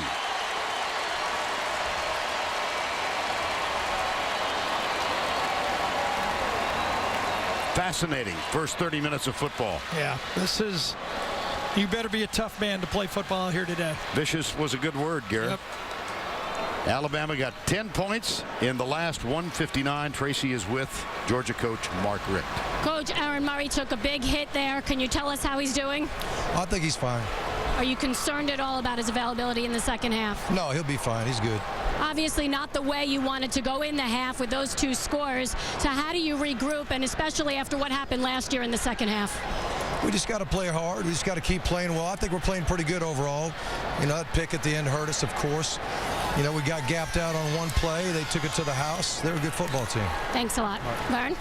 All right, Tracy, thank you. End of the first half, the score 10-7 Alabama. Back with a Dr. Pepper tuition giveaway after this message from your local station. Sports presents the Geico Halftime Report. Geico. 15 minutes could save you 15% or more on car insurance. Hello, everyone, and welcome to the Geico Halftime Report.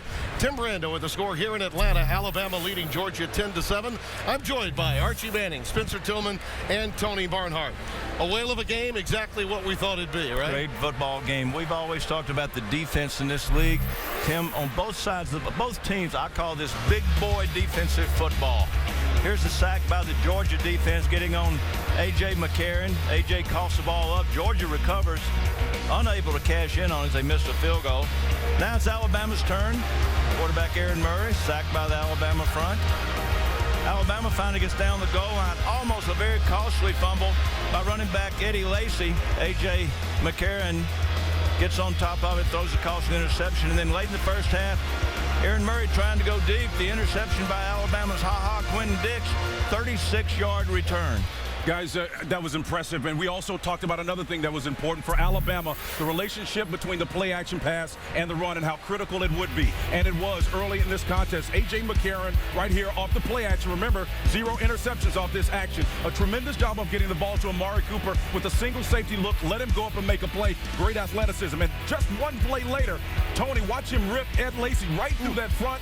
He gets in there for big yardage. Again, the relationship to tag this thing off. We talked about 48-0, Nick Saban, of course, in a situation where he does not lose when he gets at least 150 yards. They're at 152 right now, guys, on 22 carries. That doesn't bode well for Georgia. You know, guys, a long time ago, Bill Parcells said football's about players making plays, and Georgia's guys made plays in the first half. And we told you before the game on the College Football Today, they would use the tight end. Look at the up back. Tight end Arthur Lynch throws a 14-yard pass to Sanders Cummings, keeps that drive alive. And then Aaron Murray cuts back to Jay Rome, son of Stan Rome, for the touchdown right there.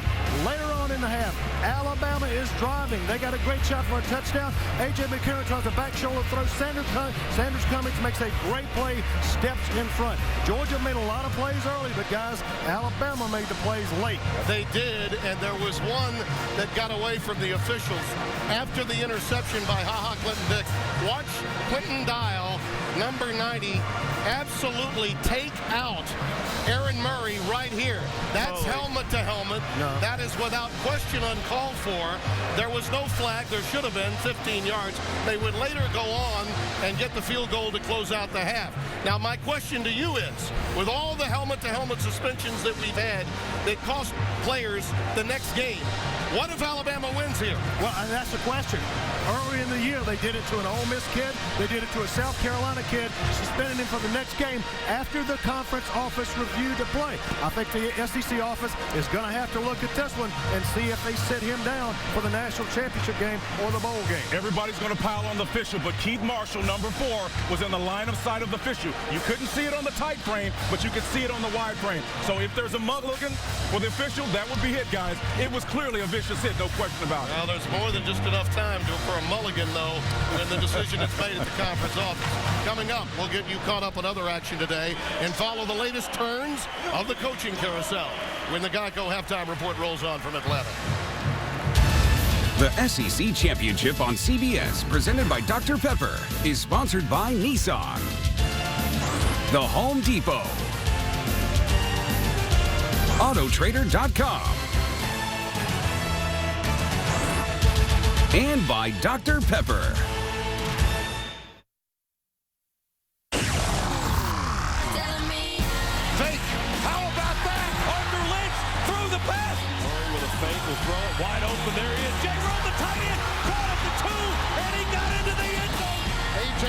handoff. Amari Cooper near side. It's a jump ball. Amari goes up and gets it. Gives to Lacey. Follows the penalty. 10, 5, touchdown! And a late field goal by Alabama gives them a 10-7 lead as we get set for the start of the third quarter. Moments ago, Tracy Wolfson with Nick Saban. Coach, some clock issues down the stretch there. Why didn't you use your timeouts in those last 30 seconds? We should have. You know, we substituted so they held the ball. I thought we'd be able to quick snap it. We should have used the timeout. That's my fault. A lot on the line, though, in these next 30 minutes. What will be key for your team to come away with victory? Well, I think we got to have balance on offense. You know, we can't turn the ball over anymore. We can't give them field position. We got to do a little bit better job on defense. We're getting up a couple big plays, and you know, turnovers are going to be critical in the game. So, you know, and whoever can run the ball probably going to have the best chance to win because that's what's going to create the balance. Thanks a lot. Vern? All right, Tracy. And let's revisit, Gary, the hit Quentin Dial laid on Aaron Murray in the second quarter. Post-interception. Aaron Murray's right there. Watch this. The hit is coming from his blind side. Helmet to helmet. Should have been called. Now, remember, that would still have been Alabama's football. But I talked to Steve Shaw, head of officials here in the SEC. He said, Tom Ritter, the head referee, that is a point of emphasis. After interceptions, keep your eye on the quarterback because as long as we've been doing this, those linemen love to hit that quarterback after those interceptions. As we get set for the third quarter, Kate Foster will kick off. Malcolm Mitchell is the deep man.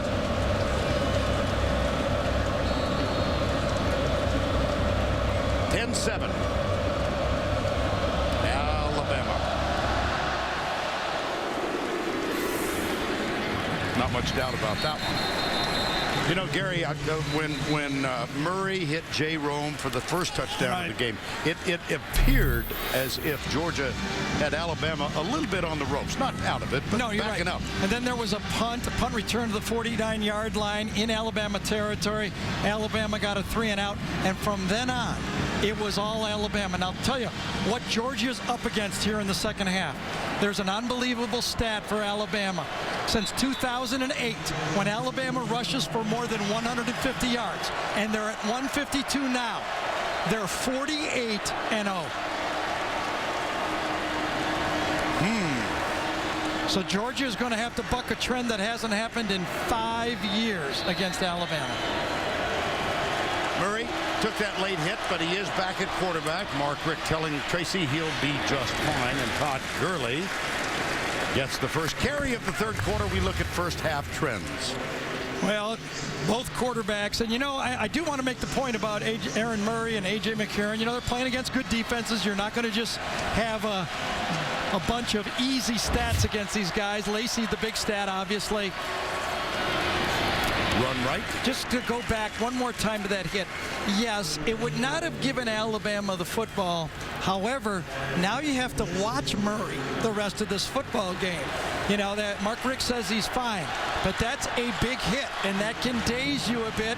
Remember, Georgia, Hunter Mason is their backup quarterback. They haven't played on one staff all year because they're trying to redshirt him.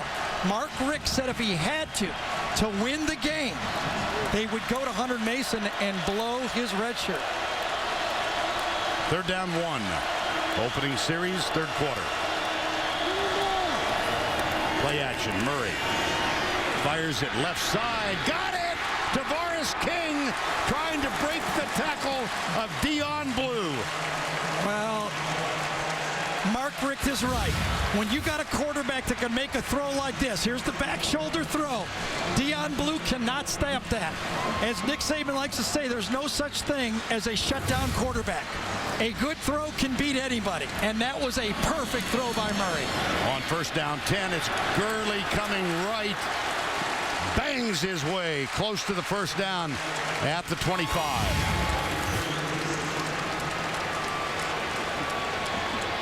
Adrian Hubbard had a shot at him, could not make the tackle. Second down 1.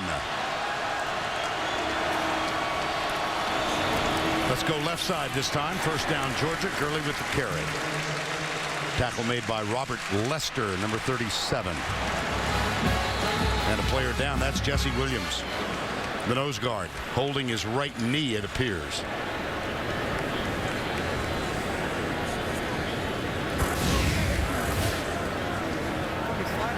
Lined up over David Andrews.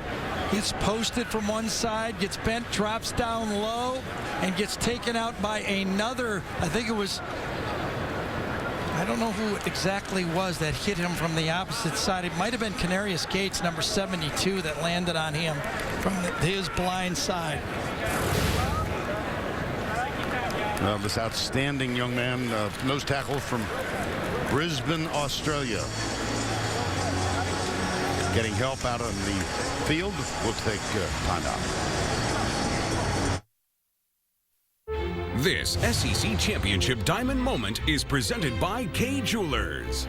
In the 2002 SEC Championship, Georgia faced off against Arkansas, and it was all dogs. DeCorey Bryant blocked a Hogs punt on the game's opening drive.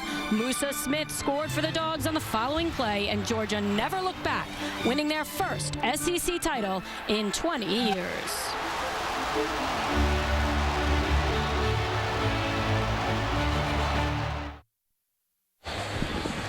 Beautiful nighttime view of downtown Atlanta. Aerial coverage provided by Goodyear. Tires that go the distance make Goodyear a fan favorite. Goodyear, more driven. And Jesse Williams favoring the ankle, helped off the field. Not the ankle, the knee, I beg your pardon. I'm thinking of his backup, Brandon Ivory, who does have an issue with an ankle, unable to go. So Damian Square moves into Williams' position at the nose. First down 10.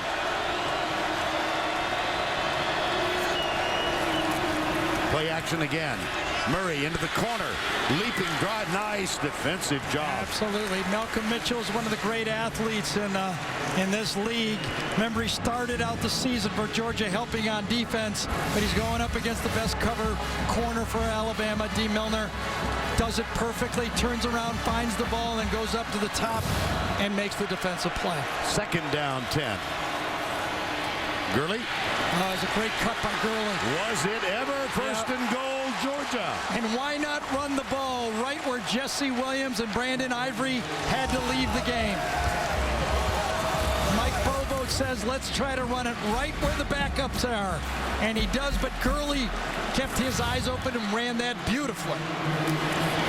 And Gurley gets the give on first and goal, perhaps a yard, after that 18-yard pickup on the previous play. Second and goal. It's a great answer for Georgia coming out of halftime. That throw by Aaron Murray was the best throw of the football game. Murray now 11 of 20. He'll feed Gurley again. He fights for the touchdown. He got it. Wow. Wow.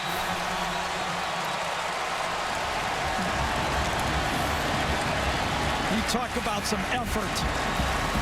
Gurley was not going to be stopped on that one. First of all, he hit it full speed, took out Trey DePriest, and then just kept going. I don't know if his knee was down. They'll probably review that to see if his knee went down before he got across the line. I'm sure they will review it to see if his knee went down. I have not seen anything yet. Play is under further review. Jim Allison is a replay official today, so he gets a look at this.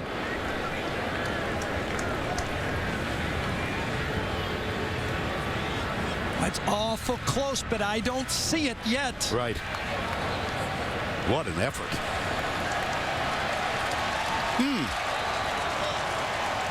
Let's take a look low, ground level.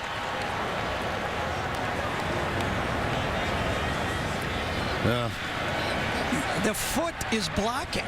Yeah, it sure is. Robert Lester's foot blocks the view. I cannot verify that that knee touched the ground. I don't think they can overturn that.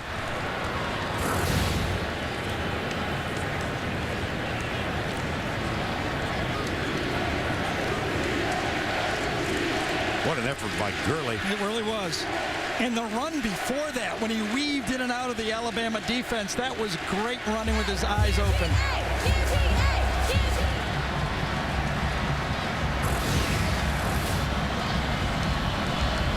Another look.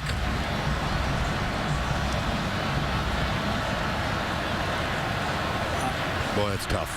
Well, I don't see anything. No. A 9-play drive, 7 runs, 2 passes. One of them was complete, but that completed pass to King down the sideline. Yeah, see, the foot is right there. I don't know if it's down or not. Yeah.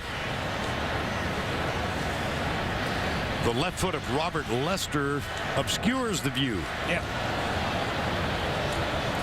Of Gurley's knee.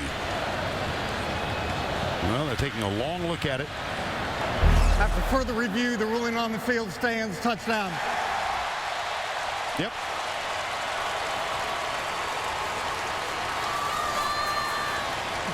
We saw no evidence that could change that, did we?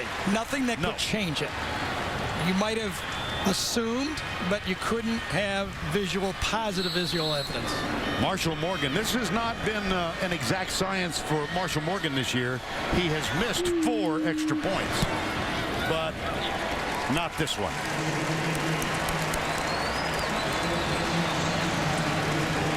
Well, the star of the drive, Todd Gurley, the freshman running back.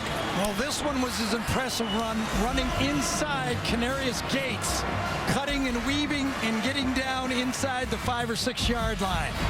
And then he finished it off. He was accelerating as he crossed and got into that linebacker stand for Alabama. Georgia by 4.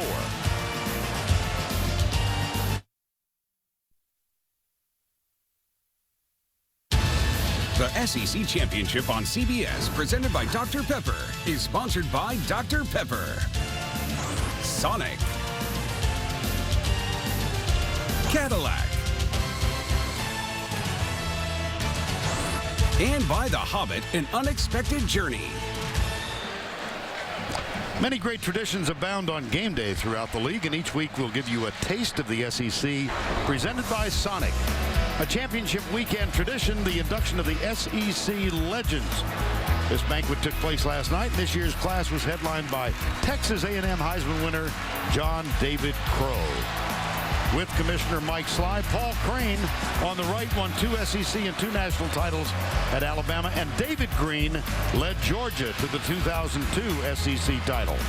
We congratulate the entire SEC Legends class of 2012. We know Pat Summerall from Arkansas unable to make it because of illness. Patrick, we're thinking about you. I'm a girly girl. That's a good sign. Jamie Lindley will kick off. And it heads left. Touchback. And Jesse Williams limped off, or did not limp off. He was assisted off. Let's get an update from Tracy. Yeah, guys, as you saw, it's his right knee. They were using the cool air machine on it to minimize the swelling right now. He's at the end of the bench with ice on that knee, towel over his head, extremely frustrated. I was told they're going to try and get him back in, but they are not confident he'll be able to go, guys. Okay, thank you. Jesse Williams from Brisbane, as we mentioned, got here by way of Western Arizona Community College. He was recruited by both of these schools, and John Jenkins, the nose tackle, who is not on the field right now, but who's had a presence in this game, decided to come to Georgia when Williams signed first with Alabama. It's Kwame Gathers out there right now, number 99, and Eddie Lacy is the running back. Lacy breaks through. Huge run on first down. Well, Tracy only got to talk to Nick Saban after the half, but I think both coaches are thinking the same way. The team that can run the ball in the second half is going to win the football game. You could see both teams want to run the ball between the tackles. They don't think they can handle the pass rush or the blitzing from Alabama, giving them problems. Both teams want to play physical between the tackle football. Lacy now in excess of 100 yards. He's got 10 carries for 107. First down 10 after that 17-yard pickup. Dean Vogler, tight end, is way to the top. Here's McCarron. Looks. Whoa, watch out. Jarvis Jones, John Jenkins. Just talked about Jenkins. He and Gathers both on the field. The only possibility here was to go to the slot receiver. They had a tight end split wide. And I don't know if A.J. couldn't cover him. The only guy he could find was over the middle. He could have delivered it. He could have delivered it, but he pulled it down. Loss of 6, second sack of the game. Williams comes near side, so does Kevin Norwood.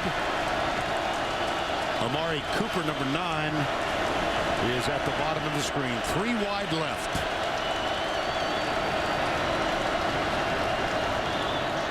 Run it, left side, Lacey. 3 tacklers there, led by Amarlo Herrera, number 52, and Garrison Smith, number 56. You've heard people talk about how talented the Georgia defense is.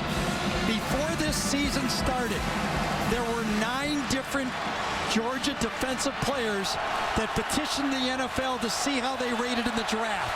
All 9 of them came back with a draftable grade, and that did not include Jarvis Jones or Alec Ogletree. They were coming back and they didn't petition. 3rd and 13. Flip Cooper, left side, gets a couple of blocks. First down, Alabama, gain of 15. This is like a dagger to Georgia right now. What a great play call by Doug Nussmeier. Caught Georgia completely flat-footed, 2 big blocks, and a first down on a play where Georgia figures we'll just make them throw short and make a punt. Great play call by Alabama. Good block by Michael Williams. Sure he was one of them. And a first down 10. They needed 13 and got 15.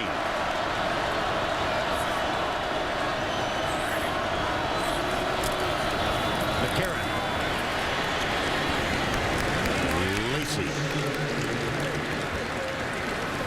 14-10 Georgia, 9:21 to go. Clock running, 3rd quarter. The current BCS standings, Notre Dame is in the championship game, the BCS championship game in Miami. We have here in the Georgia Dome a de facto semifinal, Alabama and Georgia. Winner of this one will meet the Irish for the national title. No polls necessary. I mean, I don't have to have everybody mad at me by projecting who should be in it like the last 5 years. You are a man of conviction, though. Here's the screen right side. And Amari Cooper breaks a couple of tackles. And boy, does he get popped. Yeah, I think it was Sean Williams, but cleaned it up. But another successful play. It looked like this one was defended. Kevin Norwood misses his block, but Cooper makes Cummings miss, and then it's cleaned up. The 2 safeties, Bakari Rando and Sean Williams, end up isolating it. Is this 4-down territory for Alabama? Barrett Jones leads the offensive lineup over the ball. 3rd and 2. Bama trailing by 4.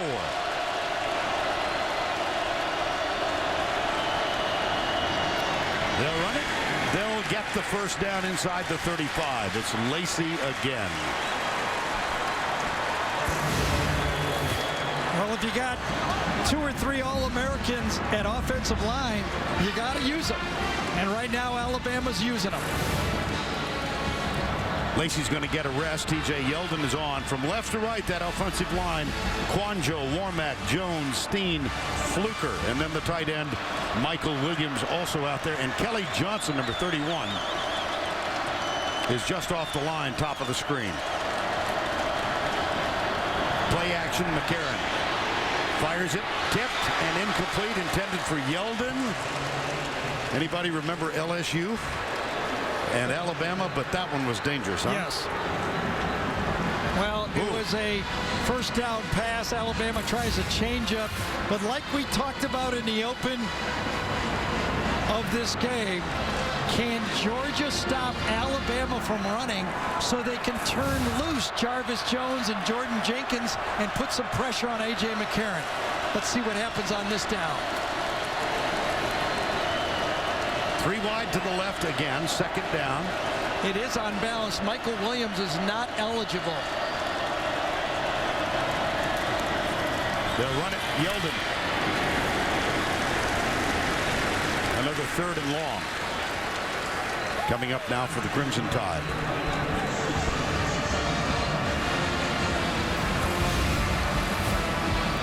Jarvis Jones had that big play early in the football game. Since then, though, he's been run at and he's been chasing down runs. Has not been able to make the big impact, but here's 3rd and 8. Can he do it now?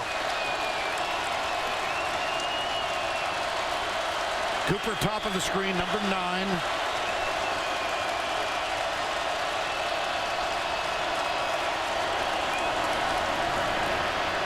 McCarron. Oh, through the hands of Amari Cooper. Nice defensive job by Brandon Smith. They threw the flag, though, and the Georgia bench is upset. They're saying the ball was tipped. Was the ball tipped? That will eliminate the pass interference. I think Tom Ritter's indicating that is what happened. There is no foul for pass interference. The ball was tipped. 4th down. Let's see if we can see it. Who gets their hand on it? Boy, I don't know about that. I think Cornelius Washington, if indeed it was tipped, was number 83. Yep. Yes. I don't know. I think it was just not a good spiral, and they thought it was tipped. I don't think that ball is tipped. Here's the long-distance place kicker, Cade Foster. He's hit 2 in excess of 52. This one from 49. Foster, it's blocked. Picked up on the run. It's Alex Ogletree all the way for a Georgia touchdown. And Cornelius Washington blocked it. That one we know for sure. That's for sure.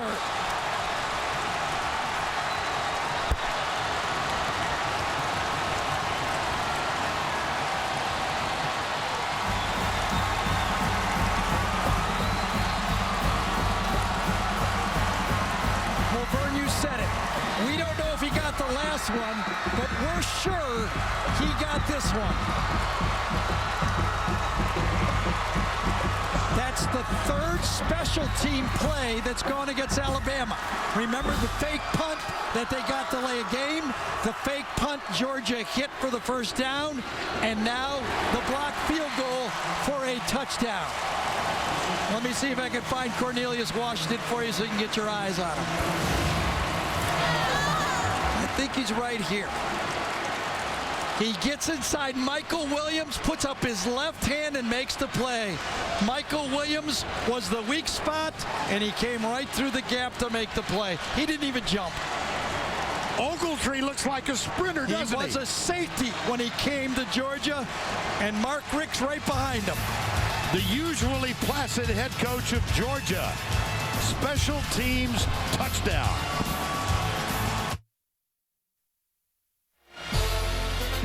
Tim Brando with his Russell Athletic Update. Thursday night, Louisville wrapped up an Orange Bowl bid when Terrell Floyd picked off Rutgers quarterback Gary Nova to secure the victory. The Cardinals will now move on to meet their new brethren from the ACC. That conference is going to have Louisville next year. Vern, Gary, back to you.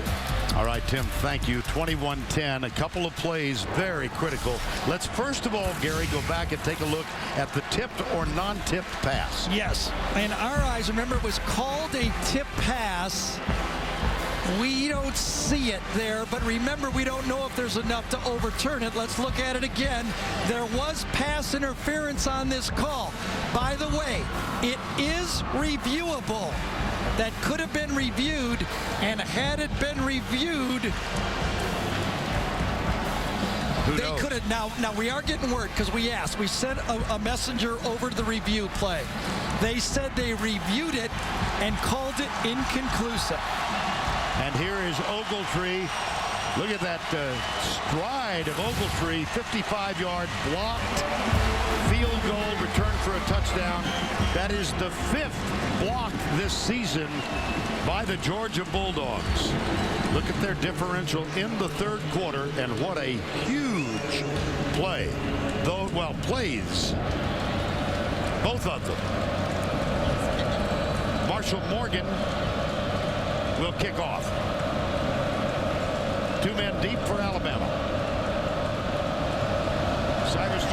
D. Milner. This will be Jones at the 5. Out to the 23-yard line. Late flags now. Yep. Now Red Lobster presents today's Scholar Athlete, Chance Warmack for Alabama. First team AFCA All-American. And Garrison Smith, major in history for the Georgia Bulldogs. Red Lobster's commitment to the investment of our future is shown today by donating $1,000 to each university's general scholarship fund. After the play, personal foul, unnecessary roughness, number 44, Georgia, 15-yard penalty, first down. The injured player is Blake Sailors. This is TJ Stripling with the unnecessary roughness call. It was definitely after the play. I think you can see it right there in the middle of the screen. There's where the extracurricular takes place. Ah, that was it. Yes, it was against Tyler Hayes, too. And then he shoves him again, and that's when the flag comes out. Right there. Sailors is up. One of the special teams standouts for the Bulldogs of Georgia. Let's be clear again on the tipped pass on the pass interference call. Big play in the game. They did go check with the replay booth. They did review it. They thought they had a good look at it. They said it was inconclusive, so they let it go. The tip was made by Washington, and then he blocked the field goal, which Ogletree picked up. That's two big plays back to back, right? You think? First down and 10. Georgia by 11. 21-10. 6:25 to go. Third quarter. Yeldon is the running back. Right side. To the 43.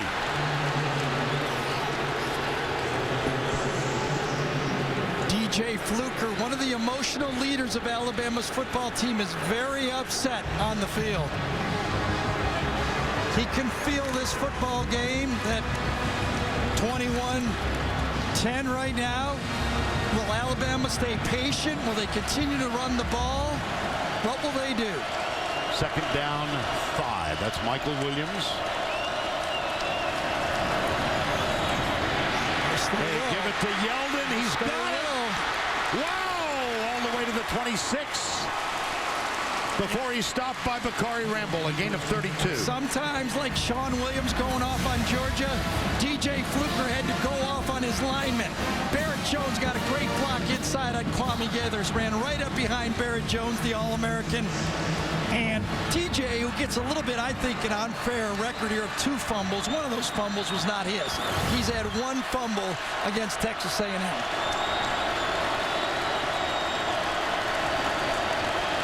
First down, 10. Draw play.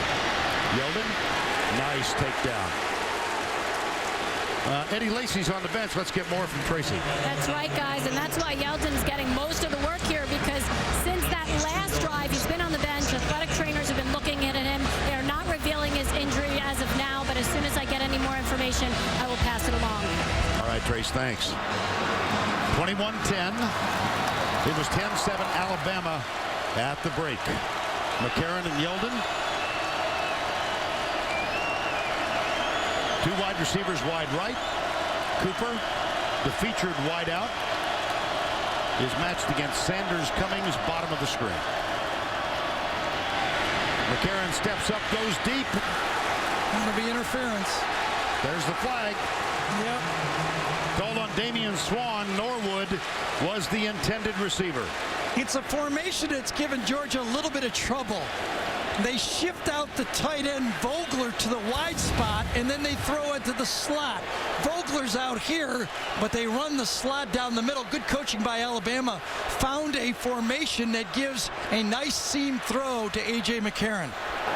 Pass interference, number 5, defense, 15-yard penalty, first down. Well, it's If you're going to grab the jersey, grab the jersey. Oh, yeah, he grabbed him. But remember, in college football, it's not as big a penalty as it was in the NFL. That would have been right down there on the 1 or 2 yard line.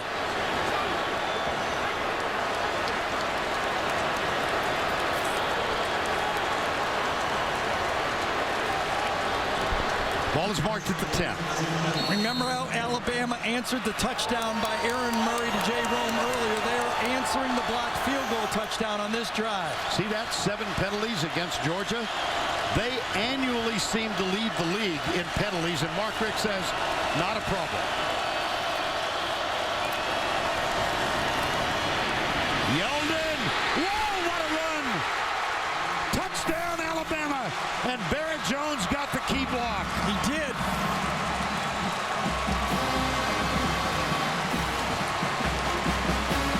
They're going to go for 2 here.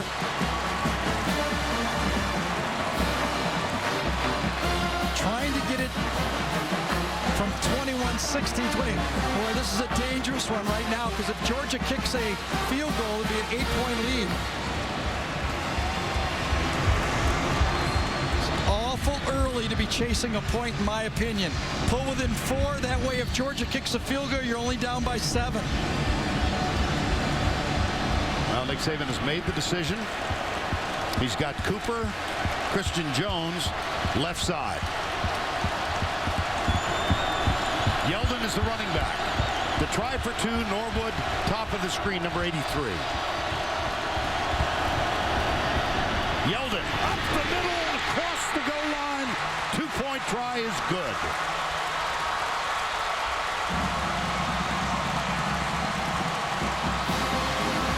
Well, with Eddie Lacy on the bench, Barrett Jones, DJ Fluker, Anthony Steen, Chance Warmack, and Cyrus Kwanjo, that offensive line took over. A freshman running back for Georgia, a freshman running back for Alabama.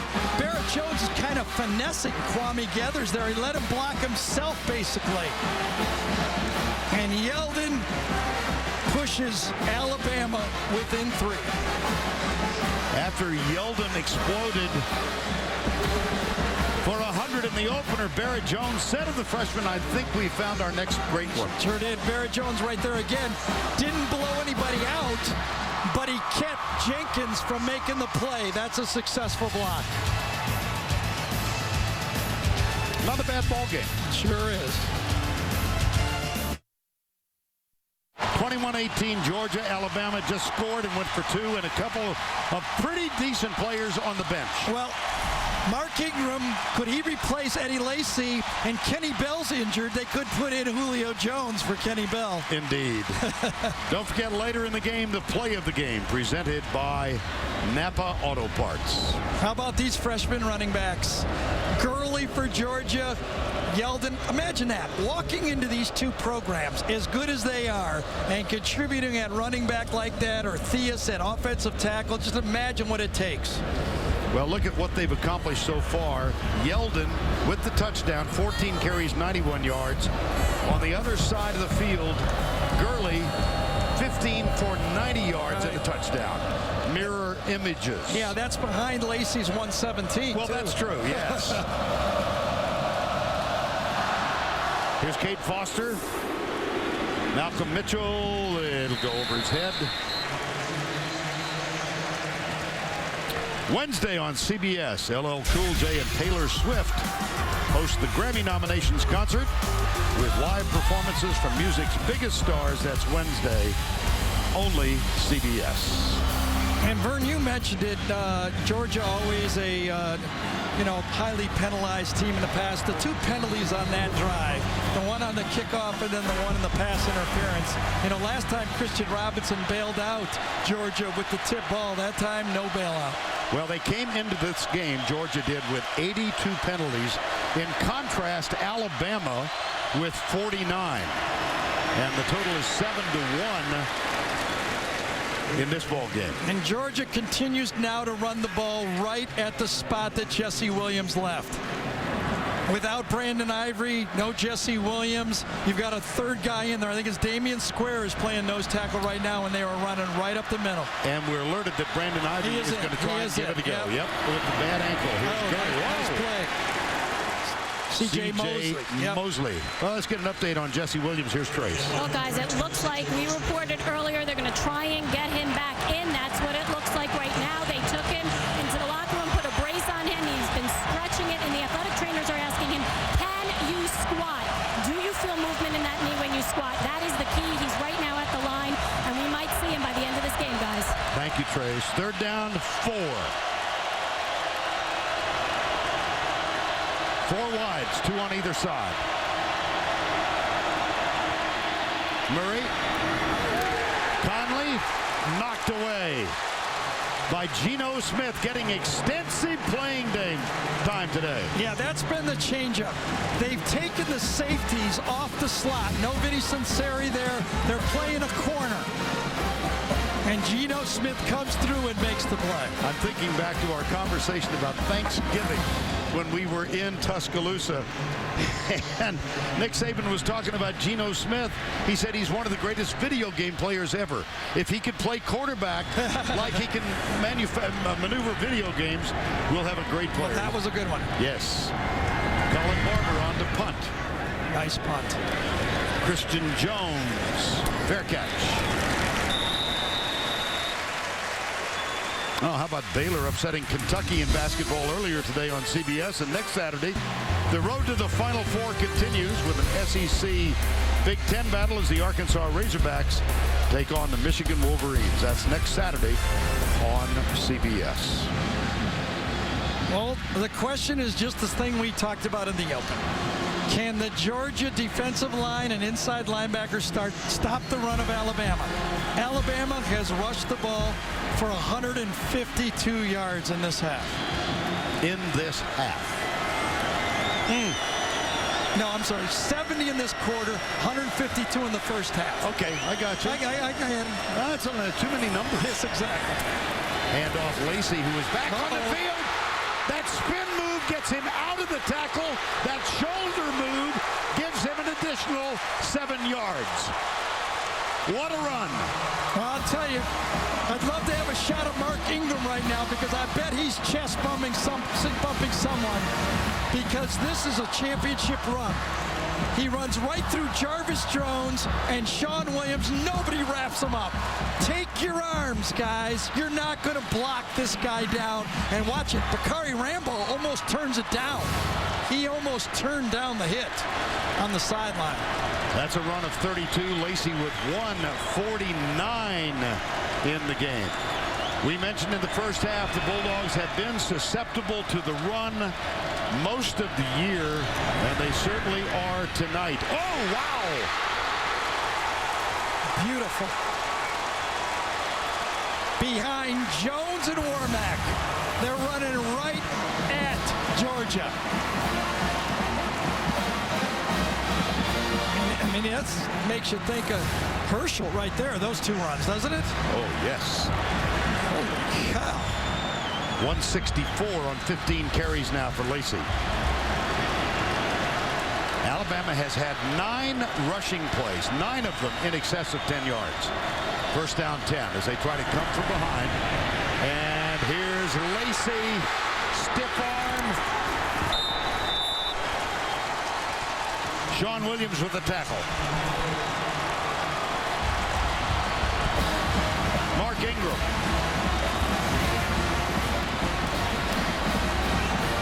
Well, remember when I was wrong and I said they had 152 in the third quarter?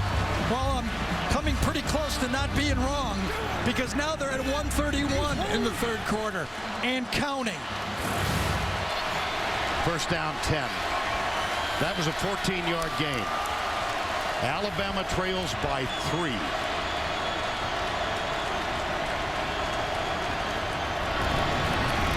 Lacey bounces it outside. Vogler trying to help and couldn't. And Jarvis Jones makes the tackle. Loss of 2. We haven't called Jarvis Jones's name because they can't stop the run.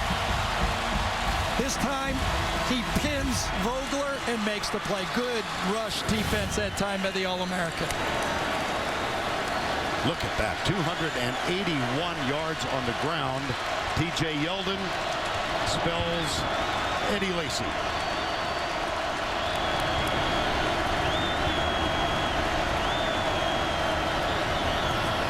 Yeldon, Williams with a block.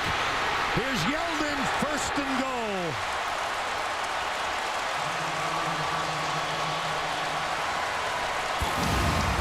I've been saying this for 5 years. The elite teams have to run this type of offense. There's too many great offensive linemen and running backs that can pound the ball, protect your quarterback, wear down that defense. There's more ways to wear down a defense than just by going up-tempo. You can beat them in submission. Kelly Johnson and T.J. Yeldon in the eye. That's Vogler coming to the near side with Michael Williams on the line. Yeldon. Push. Short.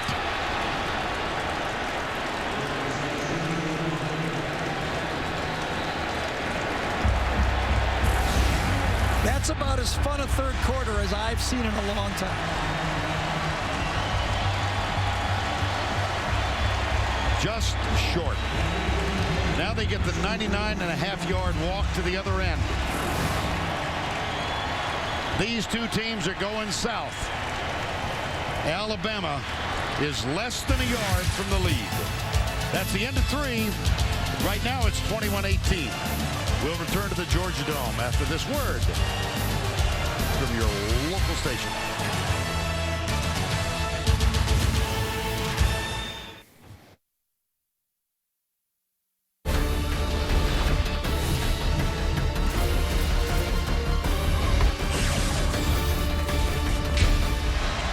We welcome you back to the beginning of the fourth quarter in the Georgia Dome. Alabama with a second down and goal, trailing by 3. McCarron and Murray. You see their stats. Alabama with 295 yards on the ground, and Ogletree with a play that is the difference right now. And how about this? Jesse Williams with a knee brace back in as a lead blocker for Eddie Lacy. Remember, it was Yeldon that cut it. No, it was Lacy that cut it back last time in this play. Let's see if he stays with it. He does. Dives. Touchdown. Alabama back on top. Alabama has run 21 plays in the third quarter. 17 runs and 4 passes. They're approaching 300 yards in rushing. They're only 4 shy. Now Shelley on for the extra point. McCarron will hold. Carson Tinker is the snapper. It's perfect. The hold good. The kick up and through. Let's take another look at Eddie Lacy's touchdown dive. Well, he learned his lesson. Stay behind it. Don't cut back. Go with the beef. And that time he just pushed it in the end zone. There really wasn't much there to stop it from Georgia. Alabama on top. Winner gets Notre Dame in the championship game.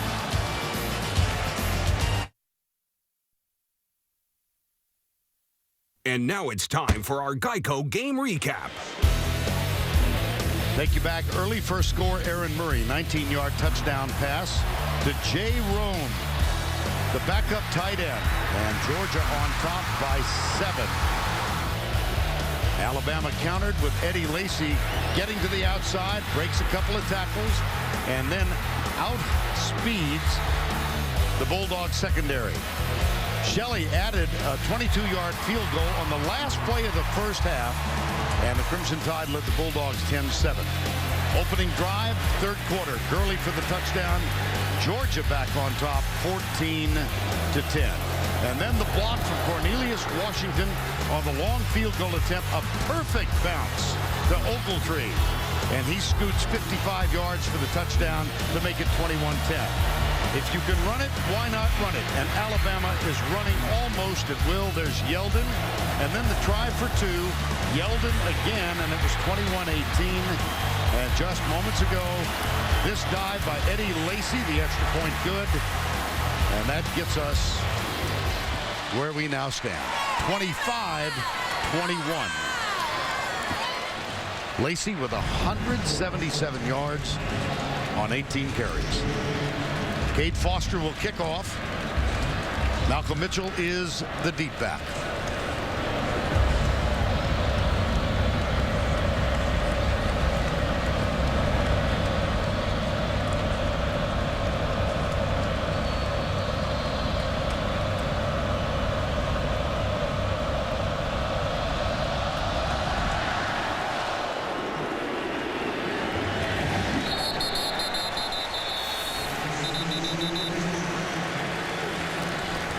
Well, 3 seconds into the fourth quarter. Nick Saban told Tracy at the beginning of the third, whoever runs the ball best will win. He was right. I know it. Vern, it's the word I don't like to use. Momentum, right? No, I know you After Ogletree hits that field goal for the touchdown, it has been all Alabama. Nick calls it the process. Right. Forget the scoreboard. Do your job. Alabama's players is bought in. Now it's Georgia's turn. Some people would say it's all going against you. You don't have anything to do but to line up and play football. Aaron Murray, the quarterback, gets the snap.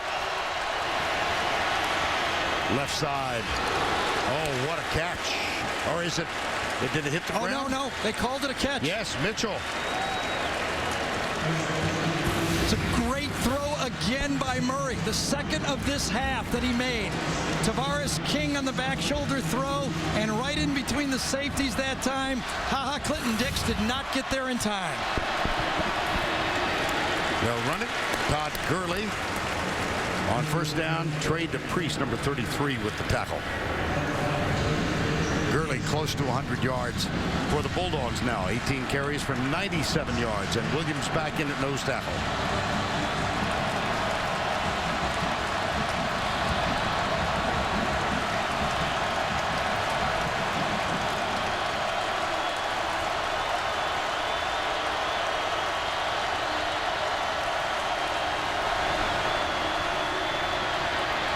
Murray goes deep down the middle. Tavares King at the 11.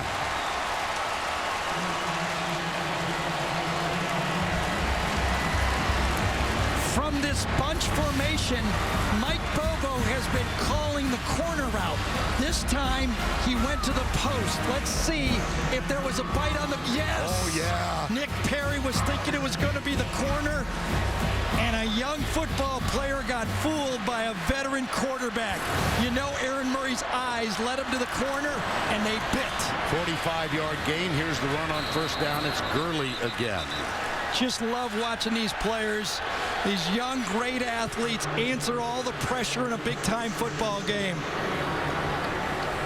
Aaron Murray, he's had the disappointments. He's had some great stats, but he needs this one big win to cement his career.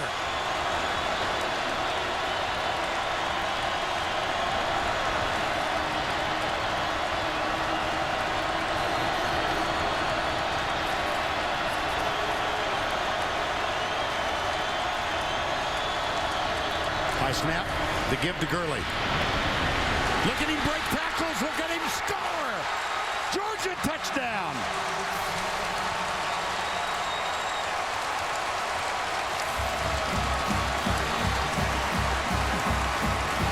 Coaches like to say the scoreboard lies. Don't look at it, do your job. And that time the Georgia offensive line answered. They pass protected on the long pass, and they rooted out that Alabama defense for a touchdown. What a football game we're having here. Marshall Morgan on for the extra point. The hold, the kick is up and through.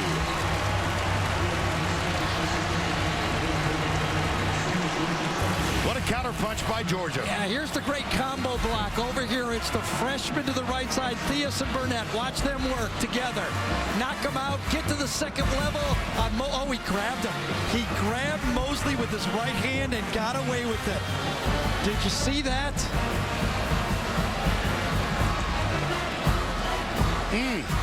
Happens. Stuff does. Yep. What a game.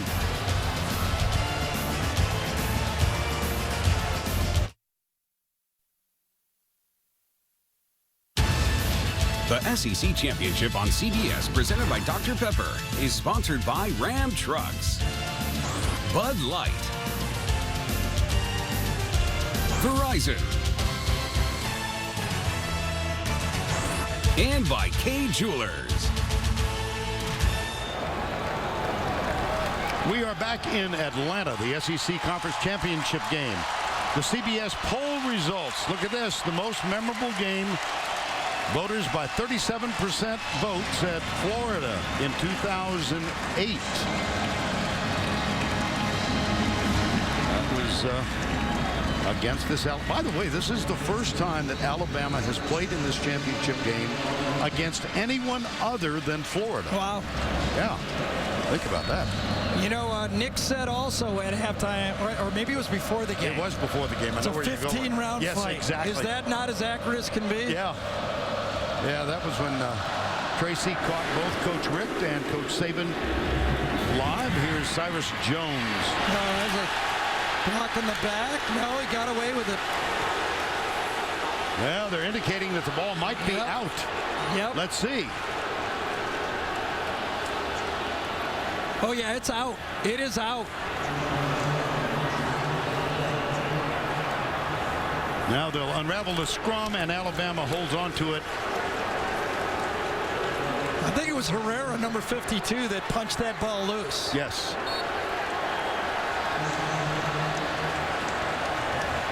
And a flag down. We got everything. I thought it was a block in the back by Alabama. We had a fumble on the play that must have been recovered by Alabama. Dead ball. Unsportsmanlike conduct, number 28, Alabama.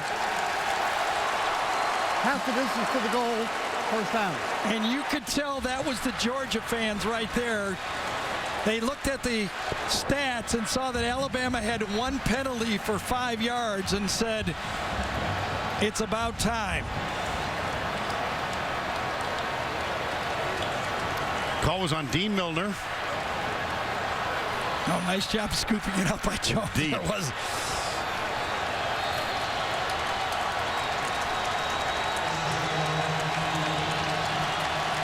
There was the shove that led to the penalty. That's the second penalty against Alabama, 7 for Georgia. You know, my kids used to do that, Vern. They always used to say, it all started, Dad, when he hit me back. Don't we all remember that? Of course. Give on the right side. TJ Yeldon still going. What answers must Todd Grantham come up with? I mean, he's got a proud defense. He's touting, and Georgia's touting, and I'm touting that they've got 9 or 10 guys that play in the NFL. Well, they can't stop the run. Alabama has rushed for 306 yards.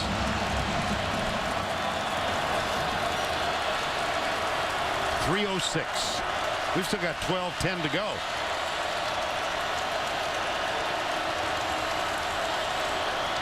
Quick, Amari Cooper. Damian Swan, number 5. Remember, Georgia just said, Mike Bobo told me he was going to go with Gurley and only spell him with Marshall. Well, that's proven out. Yep. As you look at Alabama, they've gone almost 50-50.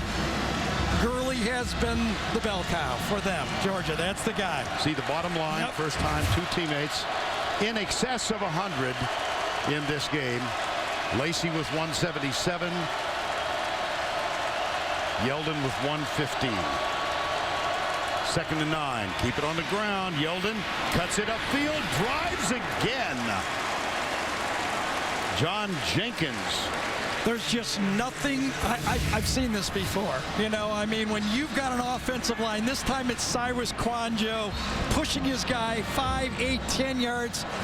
The Georgia defense is spent. It has nothing to do with tempo in this game. Yes, tempo works great. I'm not arguing that it can't work. But in this game, it's these big hogs up front that are wearing down Georgia. Well, you saw Garrison Smith there taking a heavy, deep breath. Yep, they're getting body punched right now. Both hands on his waist. Let's run it again. Oh, my goodness. Ogletree took the blow from Yeldon and did bring him down. But it was a successful defensive play that time for Georgia. Oh, that hurts. Brushed off the block that time and made the play. That's good linebacker play. Even though it was a positive play on first down, that's still, you got to give it to Ogletree. He stood in there and made the play. Again, vicious football. 2nd and 6. Georgia by 3. Nearing the 10-minute mark in the 4th quarter. Yeldon, first down, Alabama.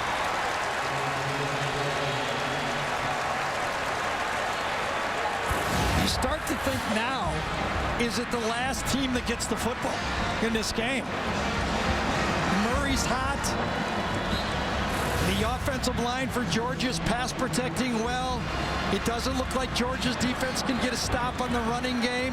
Can it come down the last drive of the game? Gary, Alabama has thrown the ball 19 times. They've run it 43 times. And at first down and 10, Lacey is back on the field.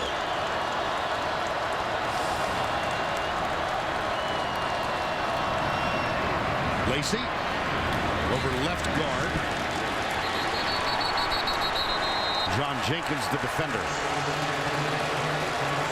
A first down stop. Last time when Ogletree got the stop, Georgia managed 4 yards. This is about 2.5. Another win by that Georgia defense. On first down, finally they get a win.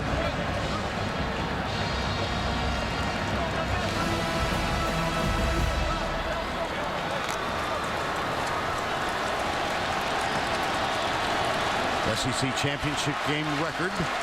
Alabama held the old mark set back in 1999. 2nd down, 8.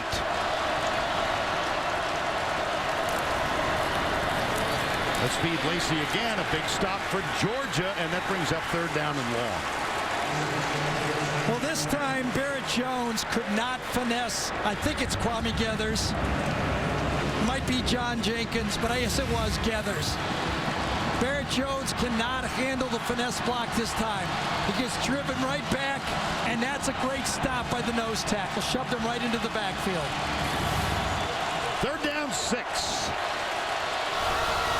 Alabama 3 of 9 on 3rd down conversions.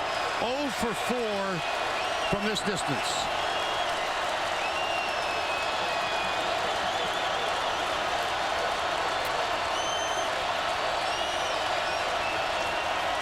Georgia brings 4.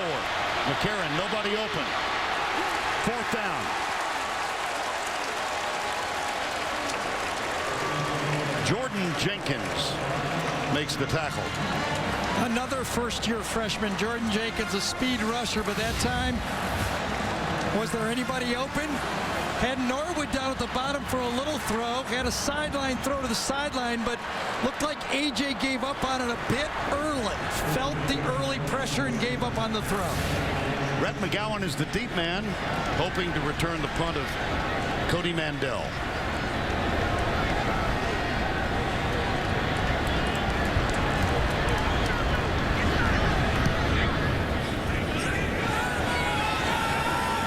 That's taken on a fair catch just inside the 10. Almost no man's land. 42-yard punt, nothing on the return. Georgia has the ball and a 3-point lead. Overhead view of Atlanta. And don't forget the Jeep postgame show coming up next. Tim and the gang live from the studio. Here we go from the 8-yard line. Georgia with a 3-point lead and the ball. Well, it's Aaron Murray's football. It reminds me of the Florida game. 10 minutes to play. leading 10-9. They went 7 plays, 75 yards. Murray on that drive, even though he threw 3 interceptions in the game, was 4 for 6 to put the game away for Georgia. Can he put one of these drives to put Georgia in the national championship? Rolling right. Fires it deep over the head of Tavares King. Well, the Georgia Bulldogs have won 1 national championship. Vince Dooley was the coach. He's here tonight. Herschel Walker played on that team. They won it in 1980. They had a chance to win a second on January 1st, 1983, but they ran up against Penn State, and a buddy of ours named Todd Blackledge. Penn State won that ball game. Can they get back? And this is a positive run now for the Bulldogs out across the 17 by Todd Gurley. Well, we talked about, as you look at Todd Gurley, that the #1 unit on the field in this game was the Alabama offensive line. And could the Georgia offensive line do enough? Yes, they don't have the gaudy stats, but they pass protected well enough, and they're rooting out those yards right now in a really important drive. 3rd and 1.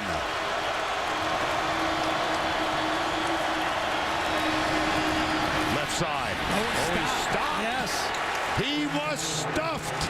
And I think it was Jesse Williams in there after injuring that knee that stood strong. Might have been 2 guys, but I know Jesse Williams was one of them. Both of them are in there. Brandon Ivory and Jesse Williams. They both make a tackle, make a stand, and make a stop. Both guys playing injured. 1 with a knee, 1 with an ankle, and it's 4th and 1 with under 6 to play. Colin Barber on to punt. Christian Jones on to return it.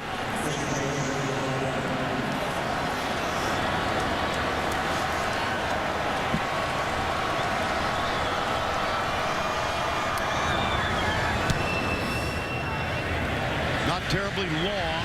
Gotta catch that. Oh, yes. Oh, nice play, though. Yeah, he picked it up on one hop. He saved it, yes. Instead of running up and under to make the catch, he backed away from it, caught a bit of a break, it reached out, and Christian Jones, 9-yard return. Yeah, that ball was in the air long enough where he should have caught the ball, but he saves it because that would have rolled another 8 or 10 yards.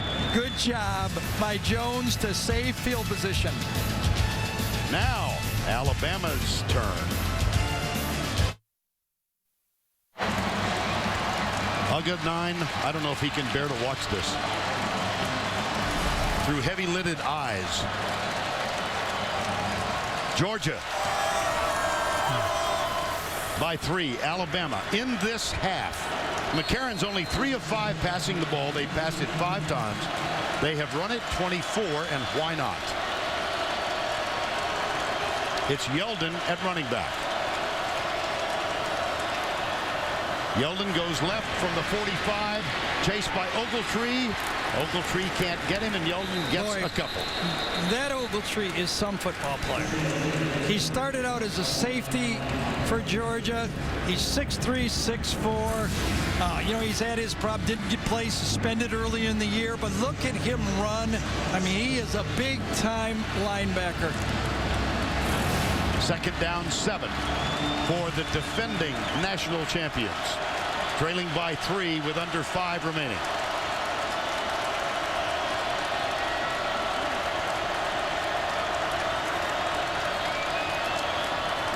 Play action, McCarron settles for the short one.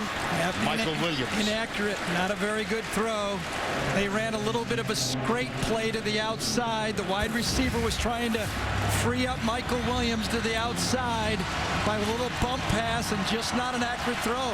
An accurate throw turns that up where it would be 3rd and short or a 1st down.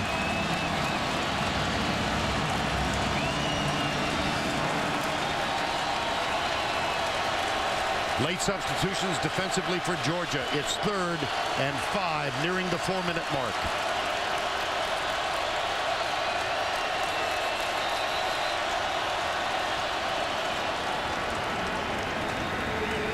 Timeout, Georgia.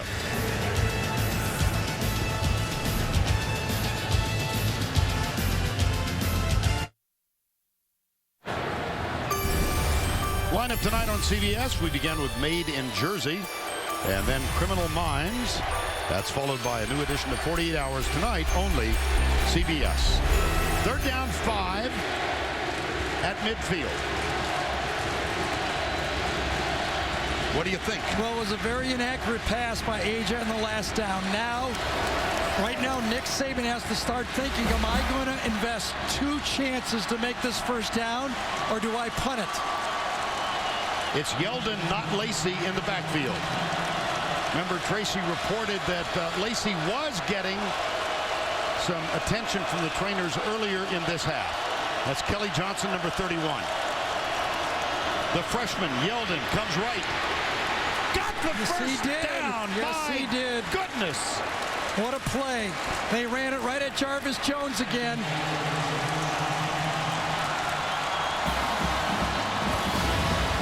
I think he ducks right inside Sean Williams, too. Great block inside by Kelly Johnson and runs right through Sean Williams. What a job by Kelly Johnson, a former walk-on. Well, all those great recruits and a walk-on comes up with a big block. First down 10, 3.5 remaining.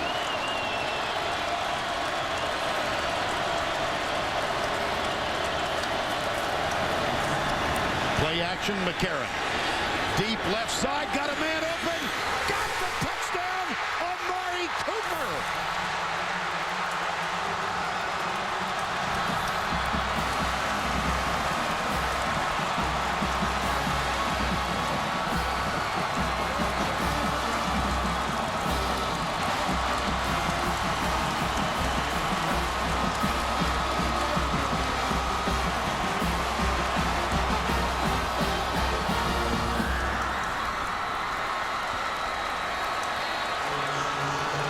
McCarron will hold. Carson Tinker will center. Jeremy Shelley, perfect for the year. He's not missed an extra point.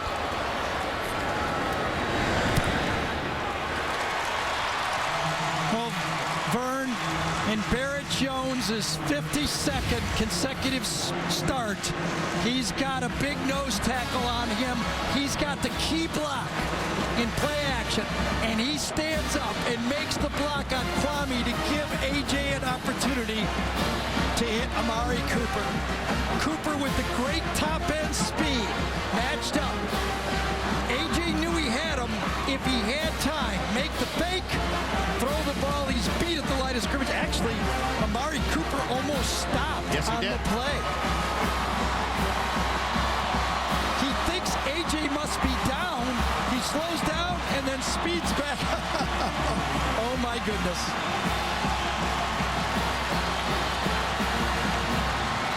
A.J. McCarron. Amari Cooper. Fluker. Quanjo. Vogler. And the margin is 4. Remember they went for the 2-point try? I do. Oh, yeah. The risk reward. Remember also, if they had not made it, it would be a 2-point lead. So the risk reward. Nick believed in the play. He went for it. So it's a 4-point game instead of a 3-point game. Had he missed it, it'd be a 2-point game. That's why they give you 2 points, because it's high risk. Good point by you. Well, here we go. Might be the team that gets the ball last. Vern, you were at the Legends banquet last night. This is how you make yourself a legend. Amen. 3:15 to go. Georgia has 2 timeouts left. Remember, they used one of them earlier, and they've got the ball 75 yards away. They've got to get the touchdown to reclaim the lead. Murray is 13 of 24 for 189. They've got 2 receivers bunched to the right. Got him at the 16. Adrian Hubbard, 6th sack of the year. Well, when you talk to the Alabama defensive coaches and you point out you don't have any Upshaw, who would be the guy? And they said if Adrian Hubbard ever figures it out, he could be the guy. Kirby Smart, defensive coordinator. Loss of 8, second and 18. 2:45 to go.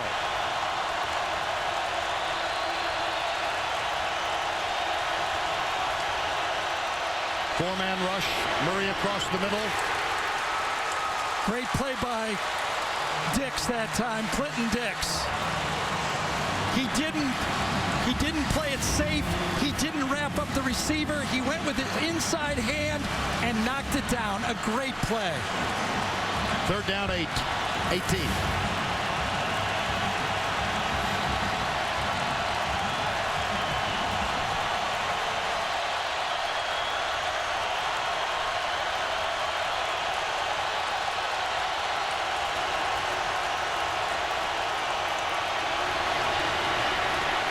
Murray off his back foot, goes deep. That's going to be incomplete. Fourth down. I don't see any option but to punt the ball. I don't think they've got another option. And they can stop the clock twice, Georgia can, with timeouts. 2:25 to go. It's deep. Kirby Smart's going crazy. He's calling defense safe, and half the Alabama defense is on the sideline. Defense safe means that your regular defense stays on except for the punt return.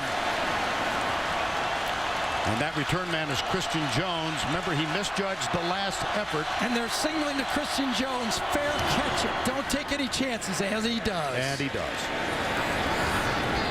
At the 35-yard line. A 48-yard punt, nothing on the return.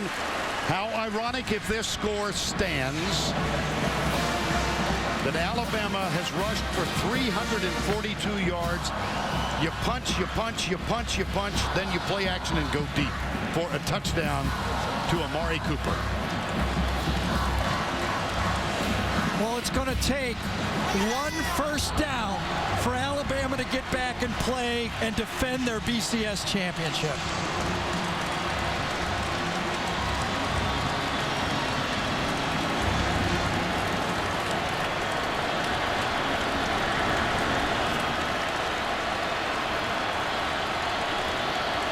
.217 remaining. How about this? TJ Yeldon instead of Eddie Lacy. Think they got faith in that guy?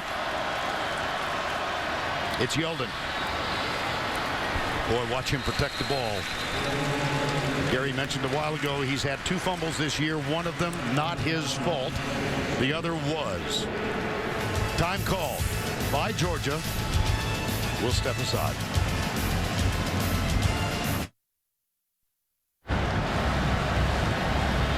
Barrett Jones is an All-American Outland winner. He's played along the line in his career. Played in the national championship game at starting right guard. He played left tackle last year for a national championship, and an opportunity now to go to a 3rd national championship, and now he's playing it at center. Don't know if I've heard one like that before. No. He did tell us a couple of weeks ago he'd like to settle down at one position. He really would. Well, Barrett Jones over the ball. Jesse Williams is in the backfield, and Yeldon will follow Jesse Williams. 2:06 to go. Well, 2 big stops there by Georgia. They're hanging in. One more stop, and they're going to get the ball back. 2:06 to go. We're back in the Georgia Dome. What a tussle this has been. Alabama leads it by 4 with 2:06 to go. A berth in the national championship game, but also significant in this part of the country. Very significant. Champions of the Southeastern Conference. And here comes McCarron. If they run it, and they did last time they had 3rd and 5, it'll be their 51st run of the game. And remember, last time when they ran it on 3rd down, they went to the right.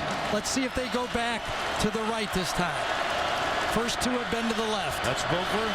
Sets up to the left. All 3 left. Yeldon, no. He stayed in bounds, though, very smartly. Yep. Georgia will get the ball back with approximately between 1:18 and 1:12 left in the football game. Nice job. Very smart running.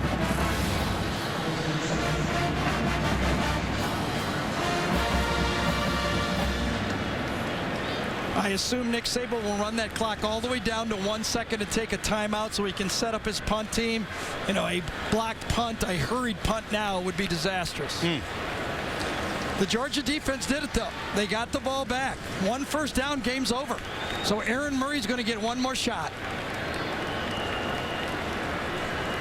Play clock at 1, timeout.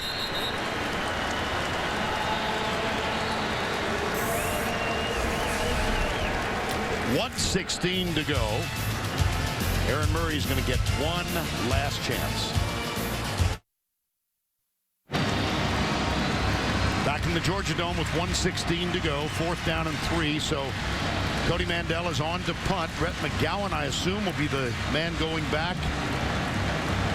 No, it's Malcolm Mitchell. So Mitchell will return this one. Hopefully, he hopes for. Just don't jump off sides right now. Beautiful punt. Fair catch. They're going to have to go 85 yards. Yep, with no timeouts. A 42-yard punt, nothing on the return. Where do you try to attack? I'll tell you what you got to do. A.J. McCarron did it to LSU.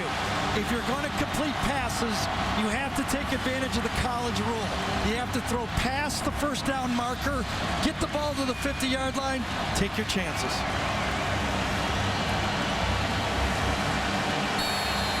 Trailing by 4, 68 seconds remaining.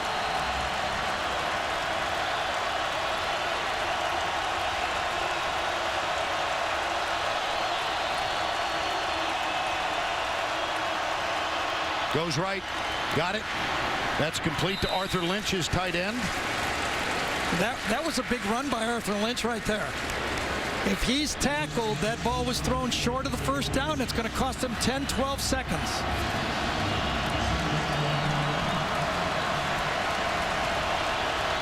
Second and 1.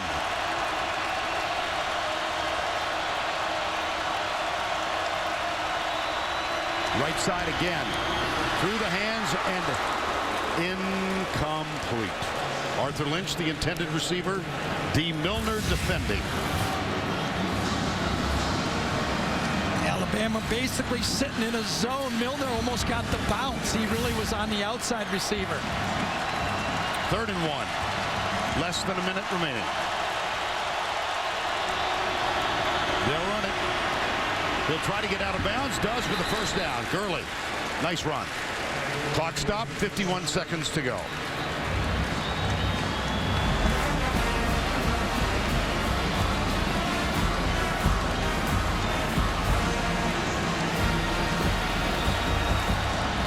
Georgia loads up with 3 to the near side, 1 to the top. Alabama in a total prevent. Yep. 3-man rush. They're giving the short throw. Murray looks across the middle, fires it deep. Deflected. Is it picked off? D. Milner. I don't know. It's very close. Vinny Sunseri made the play, though.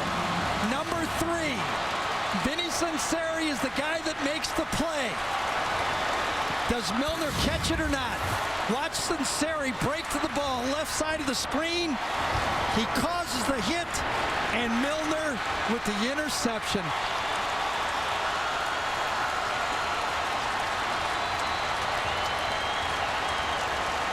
It's very close. I don't know if that ball touched the ground. It's an interception. The previous plays under further review. Ooh. I don't know. I don't know. It's very close.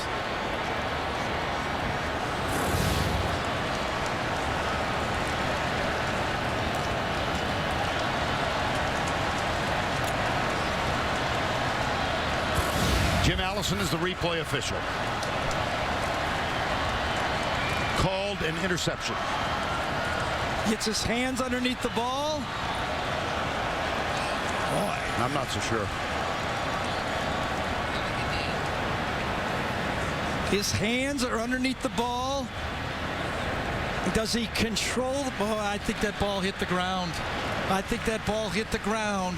We're going to go back. If this takes a while, it means that the replay official is going to go back and have to spot the ball where it was.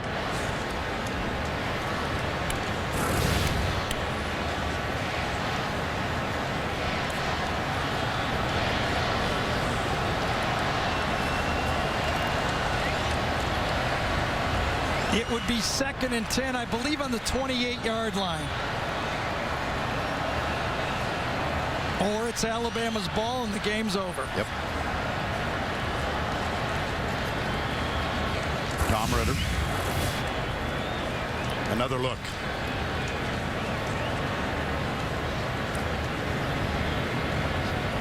Milner. And now.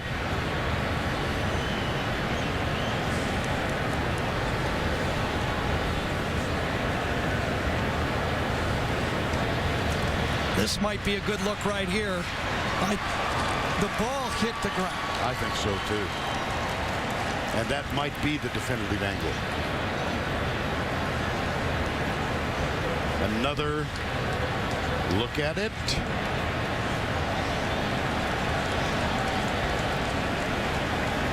This ball's coming back, I think.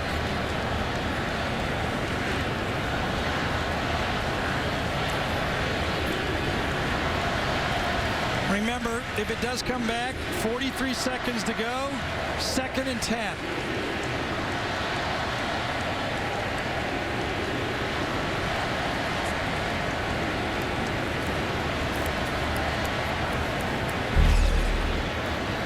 Now, so much riding on this. Ruling on the field was an intercepted pass. What a play by Vinny Sunseri. Yeah. Beautiful play. Tack that football was in the air.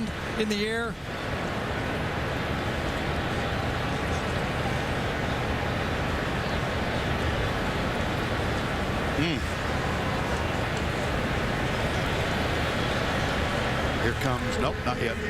Ground is an incomplete pass. It'll be Georgia's ball. 2nd down and 10 at the 28-yard line. Please reset the game clock to 45 seconds. 2 more seconds were added onto the clock as well. Got it right. I think they did. Yep. 2nd down and 10. Remember, right now, Georgia has to be thinking, can I get it to the 50-yard line? Can I get a Hail Mary for a chance to steal a win? Alabama needs to keep it in the middle of the field.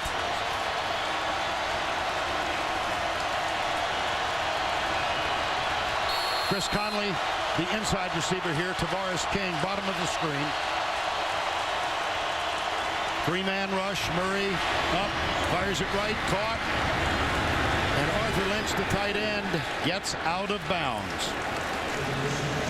Stops the clock. That one took 7 seconds.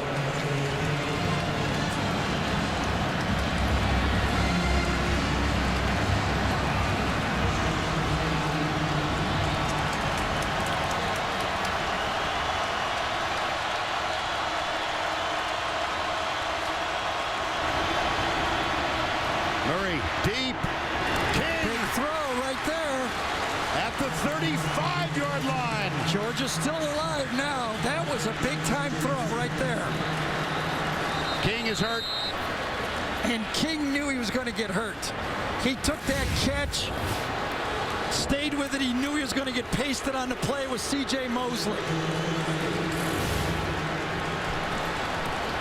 30 seconds to go. Georgia ball at the 34. Malcolm Mitchell, number 26, bottom of the screen. Murray, no, he's got a man! Arthur Lynch! 15 seconds. They're going to get 2 throws to the end zone. They can clock this ball right now, meaning ground it, or they can run a hurry-up play. The clock has started. 12 seconds to go. Murray got it, but the clock is running. That's the one thing he didn't want to do. Game over. Alabama faces Notre Dame for the national championship in Miami.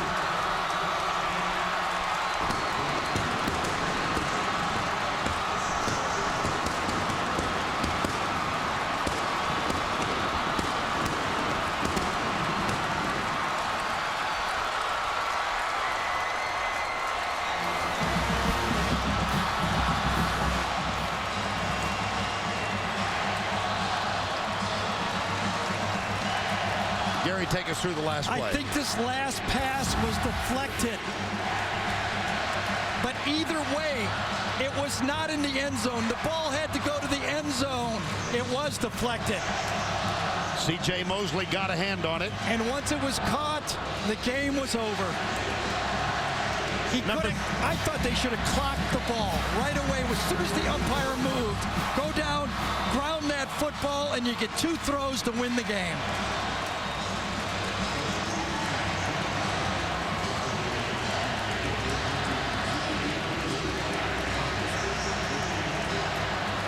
Let's go down to Tracy Wilson, who is with Nick Saban. Well, thanks so much for getting a smile out of Nick. And Coach, you said this would be a heavyweight fight, and it lived up to it. What was the difference, though, tonight? Well, you know, we did a great job of running the ball in the second half. And the reason we did it is we couldn't handle their pass rush. We couldn't handle their pass rushers on the edge. Offensive line did a great job. I mean, I'm ready to have a heart attack here about that last drive. But, you know, this is a great win for our team. I'm not saying we played our best game today. You know, Georgia's got a great team. It's great for our fans. You know, we really appreciate the support, and we created a great opportunity for ourselves, and I'm really proud of what these guys have been able to accomplish. And how about the chance now, back-to-back national championships, a chance to win your second straight title? Well, you know, that's all good, all great, but I'm going to enjoy this game for a minute here, and I'm just really proud of our team. Winning the SEC championship, you know, is really a significant accomplishment, so you know, I'm really proud of our players, proud of our fans, proud of everybody in our administration. This is a great win for Alabama. Well, congratulations. You told me at halftime you needed to run the ball to have a chance to win it, and here's the guy, Eddie Lacy, stepping up down the stretch. What was going through your mind after half? Did you feel like you had to step it up and hold your own there? I did. I mean, as an offense, we knew running the ball was going to be successful, and we came out the second half, and TJ and myself, we was able to run the ball and find huge holes and put our offense in a great position. You've watched Mark Ingram, Trent Richardson, and now you have a chance to play in the national championship and be the featured back with you and TJ Yeldon. Can you even put that into words right now? I can't right now. I'm still happy about this one right now. But that'll be something we'll think about later on. But right now, we're just enjoying the moment. Good luck. Go enjoy it. Appreciate it. Thank you. Vern? Well, Eddie Lacy rushed for 181 yards. His freshman colleague Yeldon rushed for 152. As a team, Alabama, 349 rushing yards on 51 carries. Vern, while Tracy was doing the interview, we were looking at this play. It may be that Aaron Murray was trying to throw a back shoulder throw to Malcolm Mitchell. C.J. Mosley might have saved the game. He might be going to the end zone. Mosley knocks it down, and that's where they get it. It would have been better. Now, listen, you can't do this. But it would have been great if it had just fallen on the ground. They'd had another play, but instinctively, Conley makes the catch. A ball that is being thrown to the end zone ends up going in a completion, and the game ends. I still think they should have clocked the ball to stop it. However, a lot of things happened at the end of that game. Well, we've talked about the number of rushes and how ironic the winning play was a pass. Now it's time for the play of the game, presented by Napa Auto Parts. With the call, our good friend Eli Gold of the Alabama Radio Network. Yeldon, the setback. Play action fake. Man is open. Looking long. Amari Cooper. He's there. He's got it. It's a touchdown. Touchdown, Amari Cooper. 44 yards. Touchdown, Alabama. My goodness gracious. Well said, Eli. Wow. Now let's take a look at the Chick-fil-A players of the game. We're going to name two of them. Eddie Lacy, T.J. Yeldon. How about this effort? Lacy with 181, Yeldon with 152. Yeah, but a big nod has to go to Aaron Murray. People questioned him. He played a fantastic football game in this. He didn't come out the winner, but he showed he's got the heart of a champion. So for Gary Danielson and Tracy Wolfson, Vern Lundquist saying so long from Atlanta. The final score 32-28, but it was heart-stopping almost, that last drive. A.J. McCarron hits the game winner to Amari Cooper. The Jeep postgame show is up next after these messages and a word from your local stations. Go ahead, take a deep breath.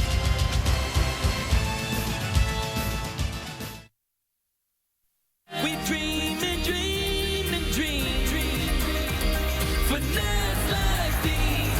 All our lives we wait and wait and wait for nights like these. For nights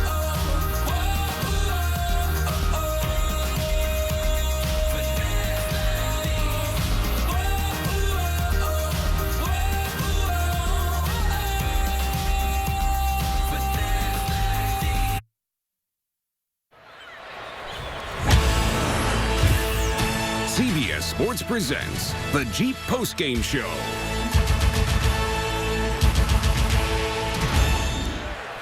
Welcome to the Jeep Postgame Show. Tim Brando with a reminder. Tonight on CBS begins with Made in Jersey and Criminal Minds, followed by a new edition of 48 Hours. That's all coming up tonight. Only CBS. In an incredible game, Alabama clinches the SEC championship and earns a chance to defend its BCS title. I'm joined by Archie Manning and Spencer Tillman. Fellas, just an incredible conclusion. I want to pick up, though, what happened after the Milner interception was overturned by the officials, the final dramatic drive for Georgia. And it began with this very nice pass to Tavares King, Arch. Really a big throw by Aaron Murray, fitting it in there. Takes a lick, sandwich between two guys, holding the ball, shaking up on the play, and here comes a big play, Spencer. Yeah, we talked about getting the ball to the tight end over the middle of the field against that cover two look. Alabama playing a safe look, and they got it completed. But then this. Well, and I think Georgia wanted to go in the end zone. I think he was trying to throw the ball in the end zone there. The ball got tipped, and unfortunately, the other wide receiver caught the free. Conley should have let that one go. Time and moment, but sometimes Spencer, instincts take over. I think what it does is underscores the fact that what you don't know can hurt you in these situations. It's situational issues. Again, big games are lost, not won. Many congratulations, though, to a very deserving A.J. McCarron and that entire offensive front and running game for Alabama. Coming up, we'll hear from the winners. The presentation of the SEC Championship Trophy when the Jeep Postgame Show continues.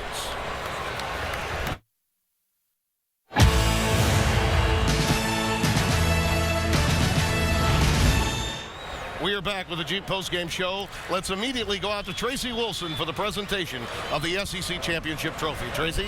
Well, thank you so much, guys. And let's hear it one more time for the Alabama Crimson Tide. SEC champions. And now it is time to present the MVP of the award of the game, Eddie Lacy.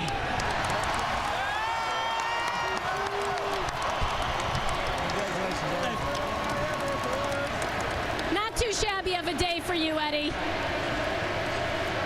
Very hard to pick just one MVP of this game where so many people stood out. But for you to have this opportunity after the off-season injuries and the surgeries and now to be up here representing your teammates and having a chance to go play in the national championship, can you put that into words and describe that? As of right now, I mean, I'm still excited. I can't explain it right now, but I mean, coming from the injury and, you know, having the success, you know, thanks to my teammates, you know, I'm just happy right now. Well, congratulations. And now, the head coach of the Alabama Crimson Tide, Nick Saban. And Nick, you've been part of a lot of big ones. But how about this? Well, this was the most exciting, biggest win because it's what happened today, and I'm so happy for our fans, the people of the state of Alabama. everybody in our administration and our program, and these players who did a fantastic job competing to come back in the game against a very good Georgia team. Well, you mentioned it, and you were holding your heart after that, but what about the poise of this team and what they showed when they were down in this game and just kept coming back? Well, we kept telling them that that's what we trained them to do, that to have the mental toughness and the physical toughness to hang in there and play for 60 minutes in the game, and I got to be really proud of the way we did it today. Well, congratulations. You're on to Miami. And now, to present the championship trophy, Commissioner of the SEC, Mike Sly. Thanks, Tracy. First, ladies and gentlemen, we want to congratulate the Georgia Bulldogs and head coach Mark Richt on a great season and one of the finest championship games in the history of the SEC. And now it's my pleasure to present the 2012 Football Championship Trophy to Coach Saban and the Crimson Tide. Coach, pick it up, guys. It's all yours.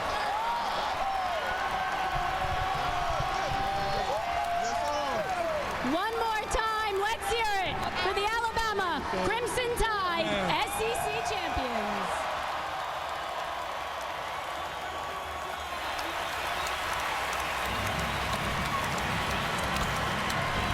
We are looking right now at the greatest coach of our time, with perhaps the greatest program the Southeastern Conference has seen since Paul Bear Bryant was at Alabama, Archie.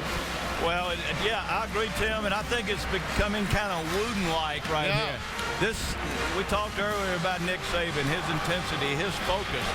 You can see it right. He said he's going to enjoy this. I think he will tonight, but I guarantee you he'll be on Notre Dame tomorrow. And there's also legacy here as well, guys. 1973, Notre Dame beat Alabama 24-23 in the Sugar Bowl and cost them the national title. Wind up being a split national championship. Yep. Some will wake up those echoes as we revisit this great rivalry. There may be a few out there that suggest that the old horseshoe might have been with the Crimson Tide this year, and I don't think that he would even argue that point. Absolutely a number of things happened to happen, and they did, but they were good enough to cash in. Well, the way that the season ended, in regular season, of course, the bottom line is it was in their favor. Baylor, Stanford did them a favor to get them in this position, and after what happened tonight, it was an awesome deal. And there were so many significant plays late in this football game, and Alabama was responsible for most of them. No doubt about it. Well, a very gracious Mark Richt a few moments ago took some time to visit with our Tony Barnhart. Here were the statements of the head coach of Georgia with Tony. Here with Georgia coach Mark Richt. Coach, that was an incredible drive at the end of the game. Tell us the last pass at the end. Obviously, with no timeouts, you want that to get to the end zone. Well, he got batted at the line. We were throwing a fade. There's a speed out by the inside guy, and the outside guy was running a fade. That's where we're throwing the ball. But we ran that route because a lot of times when the inside receiver runs that speed out, it can get the attention of the corner. And we were throwing over the top, but it got battered at the line, and it just so happened it landed in our arms, which was not good. But normally that's good, but not in that case. Incredible college football game, regardless of who you were pulling for. Heavyweight fight, both back and forth. From the Georgia perspective, what was the difference in the football game? Well, I guess the clock ran out is all I can say. Absolutely. Well, Coach, we know it's been a tough night for Georgia. Thank you for spending some time with us. Yes, sir. Well, I'll say this, too. We got some mighty tough warriors in there. I'm really proud of everybody. Okay. Thank you, Coach. No doubt about that, and our many thanks to Coach Richt for being so gracious to chat with Tony Barnhart. It was an incredible game. Final thoughts on the Notre Dame-Alabama game coming up for the national title, Arch? Well, Notre Dame's got a month to get ready. Of course, Alabama does too. I think it'll be a great football game. And Spencer, I think it'll be great for college football. Alabama and Notre Dame. I bet Brian Kelly, who was with us earlier, is glad that he left and didn't see this physical beating today, because it's going to be tough on the Irish. They're going to need a lot of luck to beat this team. He has plenty of time to look at tape. Well, that will just about do it for tonight. Our many thanks to those of you watching the Jeep postgame show. Here's a look at what you'll see tonight on CBS. And don't forget to break down the game with the SEC tonight, presented by Geico. right now on CBS Sports Network. That's the 24-hour home of CBS Sports. Next Saturday, it's the 113th Army-Navy game presented by USAA. It all starts at 2:30 Eastern with Autotrader.com. College football today. And there's more football tomorrow, an NFL doubleheader on CBS. Most will see the Patriots face the Dolphins and the Steelers meet the Ravens. It all begins at noon Eastern with the NFL today. For our entire crew here in Atlanta, thanks so much for watching. Congratulations, Alabama. The Echoes have truly awoken.